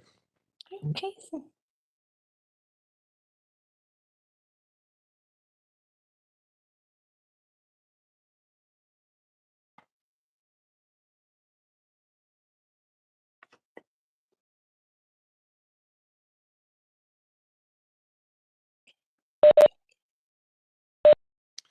All right, thank you. Appreciate that. And we are now out of executive session. Appreciate that. Next, I want to move a resolution to extend our interim township attorney's position through December 31st, 2022. And of course, work with Mr. Stafford, on the appropriate appropriate package to be delivered, et cetera, as normally the case. And I so move. Second. It's been moved and seconded. Questions, concerns, comments? Seeing none, all in favor, please say aye. Aye. Aye. Abstentions, thank you very much. Certainly I will note, Mr. Burr, thank you very much for all your efforts to date. We really appreciate that. As you know, and I've said to you directly too, given just the totality of things we have going on too, we just haven't had the chance to officially go through that process. And certainly we want to do that and give you that fair due diligence of that work, but to certainly appreciate the work you've been doing so far. It's been appreciated. And I think it's been great for us to see. And certainly we hope you note that the time frame we've done here is to give a significant extension, because you definitely have shown and earned that, and we look forward to and we will be going through our usual process in that time frame to officially get the designation and the hire done, which will be subcommittee appropriately reviewing resumes, and then come with an appointment by the end of that date for sure. So just want to give you that time frame and to thank you for the work you've been doing so far. It's appreciated. I want to thank the council and yourself, Mayor, and Deputy Mayor, and Price Abrams, Council Price Abrams, Councilor Yacobelis, Councilman Russo, Councilman Cummings, Councilwoman Slager, Township Manager, Ms. Nieves, Township Clerk. Thank you all for the warm and welcoming environment that you have bestowed upon me, and all of the help that you all have given me. So thank you very much. Oh, and of course, Deputy Township Manager, Mr. Scantlebury. I almost missed you, Brian. It's too late. I apologize. It's much too late at this point. That's it. When he comes home and his fence is broken tonight, he'll know why, because he didn't say my name. So well, we light is going to be out in the house. Well, of course, and of course, well, I have one other person, Mr. Fan, for keeping my computer up and alive and keeping me here. But of course, Councilman Cummings, you've been a big assist there. Thank you very much. Mr. Burr, I get it when I try and go around at the end. Mr. Mayor, I'm always mindful of I think I missed someone, so that I get how it works. Yes. You're looking at the boxes and they rotate, Yeah. Tell me about it. Okay, so we've done that. Appreciate that. Next is we've tabled it. We're now going to put it back on the floor for consideration again, which is Resolution R-22-051, which is extending the rent-freeze moratorium until May 31st, 2022. It's been moved. It's been seconded. It's back on the floor. Questions, concerns, comments? Mr. Deputy Mayor. Yeah, thank you, Mr. Mayor. Real quick before we vote on this, I know it's late. I just want to say something real quick. When we started this process 2 years ago with the extensions that have occurred since then as well, we were in a much different place. We had an unprecedented pandemic that we were dealing with, and none of us knew when or if it would ever end and how it would end. But it seems like there's light at the end of the tunnel now. It's not an oncoming train, thank goodness. So at this point, I have changed my position on this, and we'll vote accordingly in a moment. But thank you, Mr. Mayor, for letting me speak real quick. Thank you, Mr. Deputy Mayor. I appreciate that. Other questions, concerns, comments? Yeah, I see. I see Councilman Price Abrams just snuck it in there ahead. So I'm going to go Councilman Price Abrams and then Councilman Cummings. Please go ahead. Thank you, Mayor. I really just want to acknowledge, and again, we're kind of making our little bill comments right now. I want to acknowledge, we still have a state of emergency going on. In this state, there's real significant economic impact for many people. Still, the effects of COVID have been very uneven, but we're still living in that time. And even though, and thankfully so, the numbers have changed, our own policies have changed. It is for that reason that I think it is appropriate that we persist with this at least this one more time, and really hope that we are righting ourselves. But I will be voting in favor. I just wanted to offer that as well. Thanks. Okay, thank you, Councilwoman. Councilman Cummings. Yes, as noted, we've all had discussions with both groups. And the one comment that stuck out to me was when I asked one of the property owners, have you guys lost money in the last 2 years? And the response was, no, we haven't lost money, but we haven't made as much as we could. So that's really stuck with me, because it's shown that there hasn't been a loss in revenue, but they haven't made as much money as they could, because they haven't been able to go up on rent and prices and increases that I think, really does impact those individuals who live in apartments and are renting from them. And as someone who lived in a rental house and had to move as a kid because our landlord did not want to accept 5 kids and 2 dogs, and raise the rent to a point where my parents could not afford it.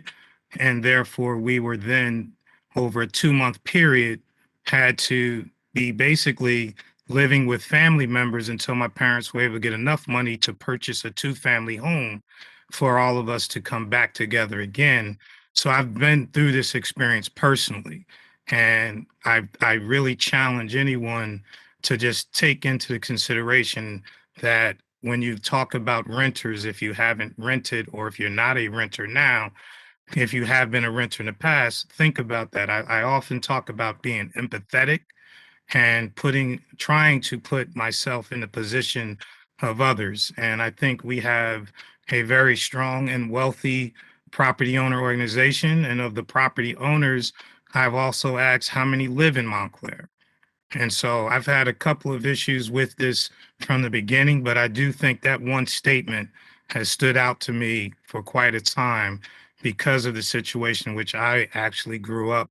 And I'm fortunate now to be a homeowner, but I also know that my parents, when they were renters, when they were homeowners and rented, they were very nice to the folks who they did rent to.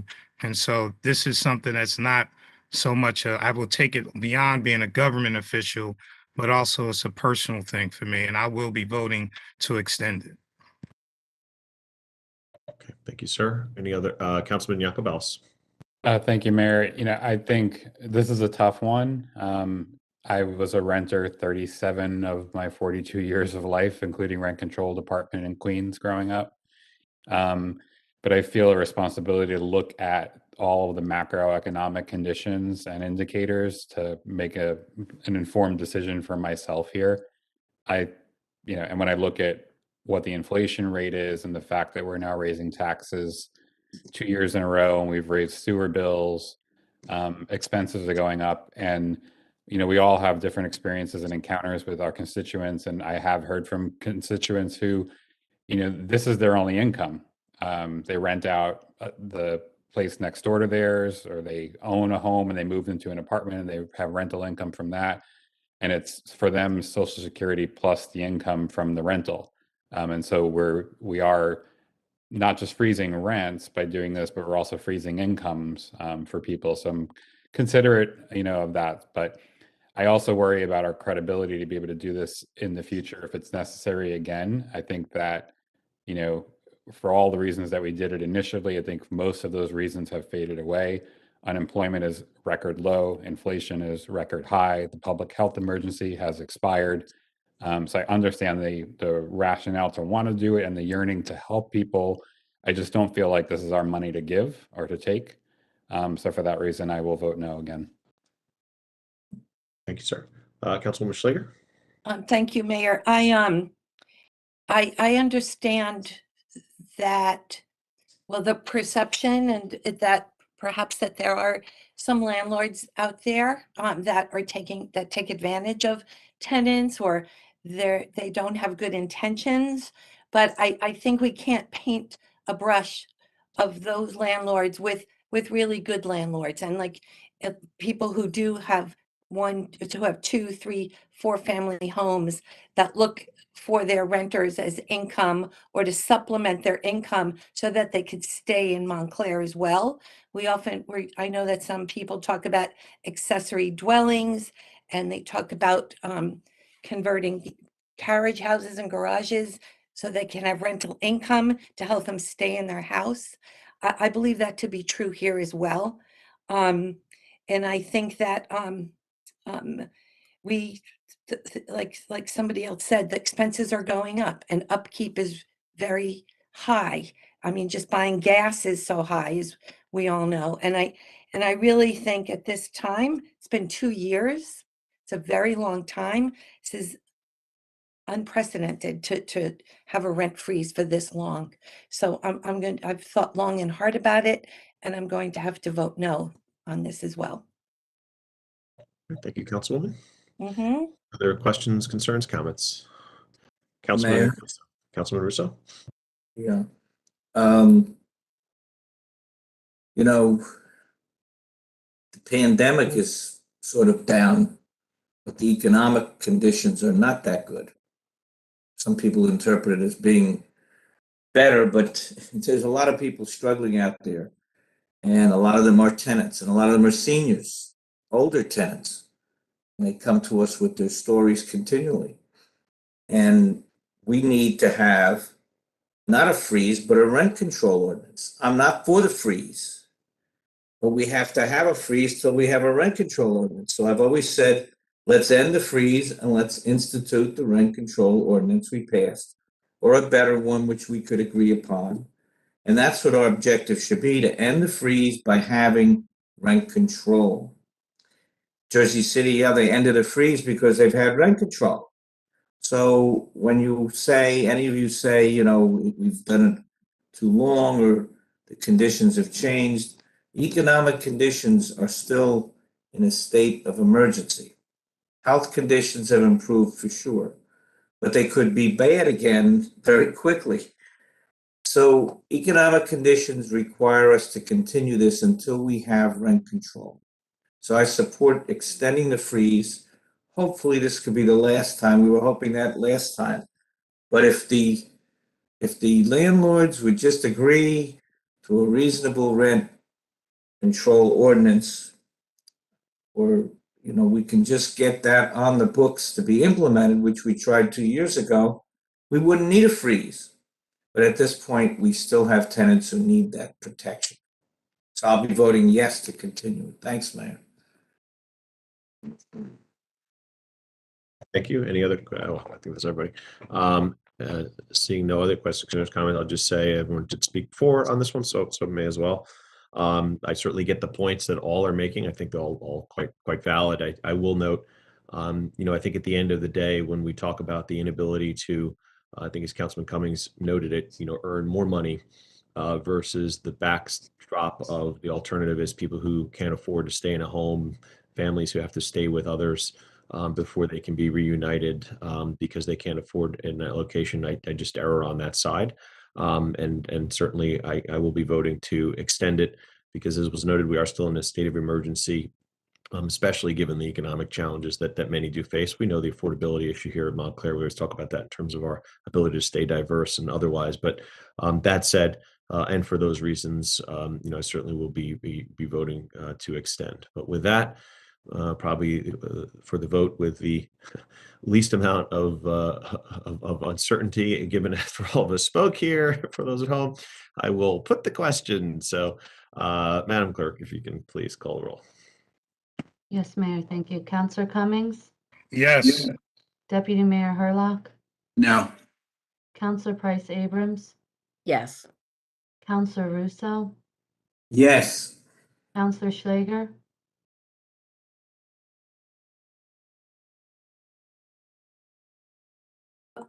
Sorry, no. Thank you, Councillor. Mhm. Councillor Jacobellis? No. Mayor Spiller?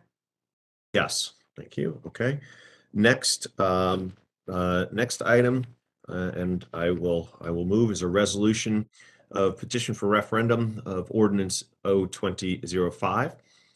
Whereas, as required by N.J.S.A 40:69A 187 and 190, the Township Clerk submitted to the Council the Township of Montclair certification certifying that sufficient the petition in electronic form consisting of legally required number of individually signed electronic signatures calling for the Council to repeal Ordinance O-22-05. Whereas, as required by N.J.S.A 40:69A 191, if within 20 days of the submission, the certified petition by the municipal clerk of the council shall fail to repeal the ordinance as requested by referendum, the municipal clerk shall submit the ordinance to the voters unless within 10 days after the final adverse action by the council or after the expiration of the time allowed for such action, as the case may be, a paper signed by at least 4 of the 5 members of the committee of petitioners shall be filed with the municipal clerk requesting that the petition be withdrawn.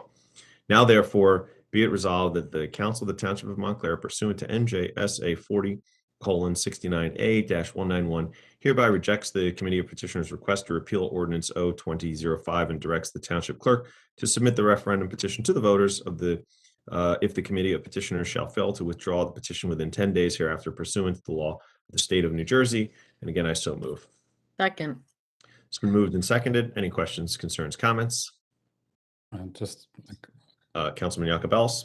I know it's a late hour. I will just say, you know, what I would favor would be to repeal and replace the law. So I'll be voting in accordance with that. Sir, any other questions, concerns, comments? And I will just say around this one, and certainly moved it as I move all of them on the agenda so we can discuss. But certainly as I move this one, I will note that I think this is an example of always we've said, hey, if something can be worked out, we worked hard. I know it's previous council to pass an ordinance, a rent control ordinance that for how many years we were not able to have here in this town.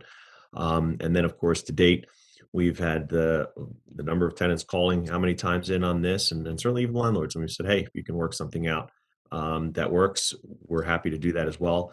It is not one side just gets to dictate, though, and that means something's worked out. That is not the case. We've always said either that something is worked out or this goes to referendum. So here we are today. This is being moved. We'll see if it does have the votes to pass, but if it does, then both sides there will have 10 days to either come with something that fully works, maybe give us something to consider, maybe then petitioners want to withdraw something, or we go to referendum.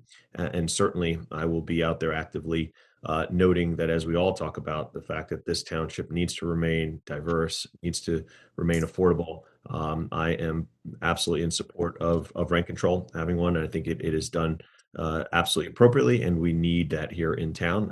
I think many of us would agree with that, even ones who would love to see some things tweaked. So I won't prescribe otherwise, but I will note that I think it is so important, and I will be actively working to make sure that goes forward if this indeed does go to referendum. So with that, I didn't see it. Councilwoman Price Abrams. Yeah, thanks, Mayor. I know it is late. But I really do also want to appreciate that there have been many conversations among representatives for the tenants as well as the property owners. And it seems like perhaps it's at a stall, and perhaps the 10-day window that now is here provided before anything else, moves forward procedurally. I really do hope and exhort you to come back to the table and see if there is a path forward that we would all prefer not to have to put this to a ballot measure, but we're prepared to do so if it really comes down to that. And I do think something positive can come after this whole time. A lot has been exchanged. I think at some points it's appeared that the parties might be close. I would just hope that you might be able to navigate to the end and really reach a successful result for everybody. So with that, that's my wish and hope. Thank you, Councilwoman. Any other questions, concerns, comments? Seeing none, Madam Clerk. Counselor Cummings, Yes. Deputy Mayor Hurlock, Yes. Counselor Price Abrams, Yes. Counselor Russo, Yes. Counselor Schlager, Yes. Counselor Yacovelis, No. Mayor Spiller. Yes. Okay, thank you. And with that, to close out our short meeting, I'll go around the horn and see if what kind of comments we have. So let's start. Councilman Yacobelis, let's go in that order today. Let's go with you, please, if you don't mind. Start. I am going to say good night, everybody. It's been a great meeting. Okay. That allows me to correctly remember the order without quick go. So Councilman Russo. Yes, Mayor, I just want to wish everyone a happy St. Patrick's Day, especially our Irish heritage residents. I participated in the Newark St. Patrick's Day Parade last Friday and Sunday at West Orange, two great towns neighboring us. Lots of great bands and marchers, and just lost my voice being out in the cold. It was really cold, but it was a great two parades. And I want to salute our Assemblyman Tom Giblin for running the Newark Parade in our Assemblyman and former Mayor of West Orange, John McKeon, for helping run that parade in West Orange. And Tom Giblin's son actually was the Assistant Grand Marshal in West Orange. So we had a lot of great Irish folks who have connections with Montclair. And also, I just want to ask everyone to pray for Ukraine. If they want to do anything to help, let me know, because I was over at the church in Clifton, which is collecting so many items they need now, just the money to send them all to the Ukraine. I worry every day that the next day we're going to see Kyiv, the capital, taken over, and we're going to lose Zelensky. And it's just a horrendous time, and it's such a tragedy. So please do whatever you can. And my wife, who's half Polish, is very connected with these folks who are doing collection and assistance. And I know everybody feels the same, that we want to end this tragedy in Ukraine, stop the Russian invasion. So please just say a prayer and do what you can. Let me know if you want to help in any way, and I'll be in touch. Thanks for everything tonight. I'm glad we all got these issues settled. Good night. Okay, next, thank you, sir. Let's go to Mr. Deputy Mayor. Thank you, Mr. Mayor. I'm going to be real brief because it is late, but there's a couple of things I definitely want to touch base on. First off, it was an honor and privilege to go see the exhibit that Celestina Ando had at 8 Hillside Avenue, the 40 over 40 exhibit. If you can get there, please do. Proceeds are helping to benefit the Family Service League. Rape Crisis Center, who was over there at her exhibit on Saturday evening. Sunday, we were also at the Women's Club of Upper Montclair. They held an event called Operation Chill Out, which assists homeless veterans. They had over 185 people attend the event. Good group and a great cause. And then the last thing real quick, many of you know I work and live, I have the privilege of working and living in Montclair, and I don't ever have to leave the town. And I was driving home tonight around 5 o'clock, and I was coming up on the Walnut Street Station parking lot, and it was the first time in a long time that I saw that lot full. So people are returning, they're getting back to work, we're getting back to our lives. Again, it just shows the resilience of the people of Montclair, and I was thrilled to see that tonight, and I'm going to stop there because it's late. Thank you, Mr. Mayor. Thank you, sir. Appreciate that. It's a beautiful sign, I'm sure, when you see people there. That means a lot for us. So, yes, thank you. Let's go to Councilwoman Schlager, please. Thank you, Mayor. Really quickly, I was very sad to hear, as I'm sure all of you as well, sad to hear that a parent and a child were struck by a car in Watchung Plaza this past week on their way to school. So it just reinforced to me the ordinance, the resolution that Councilman Yacobelis and I put forward for the county to, and in conjunction with the township and our engineer, to look at Watchung Plaza and the traffic flow and the crossing there. It's gotten more complicated than ever. There are lots more cars than ever. So I hope that we could have that all looked at as quickly as possible. And I'm glad to know that the parent and the child are okay. They didn't need much medical assistance, and they're doing well. So, which is a good thing. So that's it. And thank you. No, absolutely. Thank you. And certainly we hate to hear of those instances, and certainly happy to hear when, thankfully, they're not as bad as they could have been, and all we can do to make these spots safer. It's important. It's not just an action. It's an action that has a direct consequence in this case, and can help save a life. Right? Not to be not to understate it. So thank you, and certainly we wish a speedy recovery. Councilwoman Price Abrams. Thanks, Mayor. I feel like I had the opportunity to make a couple comments throughout, so I don't really need to say a whole lot more right now, except for just to acknowledge that I am overall really happy that we, found some compromise among ourselves. We, I think, finalized with last touches, what's overall a very responsible budget, mindful to keep the tax increase while we had to fund certain things. We kept it below the 2%, which was important. And, I just think, look forward to, again, working well together. I think it's been, I will say, it's been a strain to be part of a council. We don't spend as much time together as we might have, not, but for COVID, and look forward, and I will say it again, to finding a time. I've been asked now by some constituents, when are we going back into a more face-to-face kind of meetings, which we really haven't had but for the first day. So I hope that will be part of what we can put together going forward. We'll see how the coming months move on that front, and just in any case, to strong collaborations among my colleagues here. Thanks. Thank you, Councilwoman. Councilman Cummings. Hey, thank you, Mayor. Want to just announce again, tomorrow we'll be having a community meeting at Bullock School in person. We have several good agenda items to talk about from the district lines. Commissioner Brendan Grill will be around. Lackawanna Plaza development, Mr. Placek will be on to discuss. And we're also going to have a couple conversations about a property, 399 Orange Road. And we're going to talk about Nishuane, Essex, as well as Glenfield, which I think some folks need to have a conversation about in terms of its renovation, particularly around the field. And what I will finally say is that I think it's very important, particularly for the rent control vote or referendum that we may get to, that people look at the voting turnout for the Board of Education. And what I think I really like to emphasize, by my calculation of the 4,000 somewhat votes, 2,600 came from 1-1.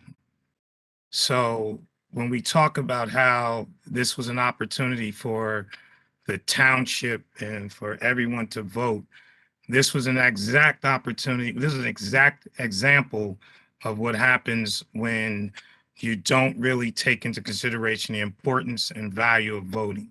So if this rent control referendum does end up going to a vote, people need to understand all wards need to get out and vote. And so I think that's very important, and it will be something that I'll be making as part of my job for the next 2 months, if nothing does come out to 10 months, to try and get as many people registered and ready to vote, because again, it's going to be a very important referendum. And I'm very disappointed with what happened with the Board of Education, that many people did not go out and vote for a entity that covers roughly over 50% of your taxes. And then finally, what I want to say, I do understand the concern about Ukraine and everyone trying to pitch in. But one of the things that really struck me, and I guess maybe because I'm into sports, no one has mentioned Brittany Griner, Black gay basketball player who has been in Russia since February. And I think that speaks to the fact that sometimes we don't really take into consideration everyone, and we focus on things that seem to be popular in the national discussion. And so the fact to me is, I do understand the impetus and support for the Ukrainian people and the atrocities that are going there. But this young lady has been in a Russian jail without anyone seeing her since February. If she was a male athlete, I think there would be a tremendous outcry. Unfortunately, that has not happened. And so I just want to put that on the record, that when we think about these things that are national issues, let's try to focus on everyone and not focus on things that seem to be popular.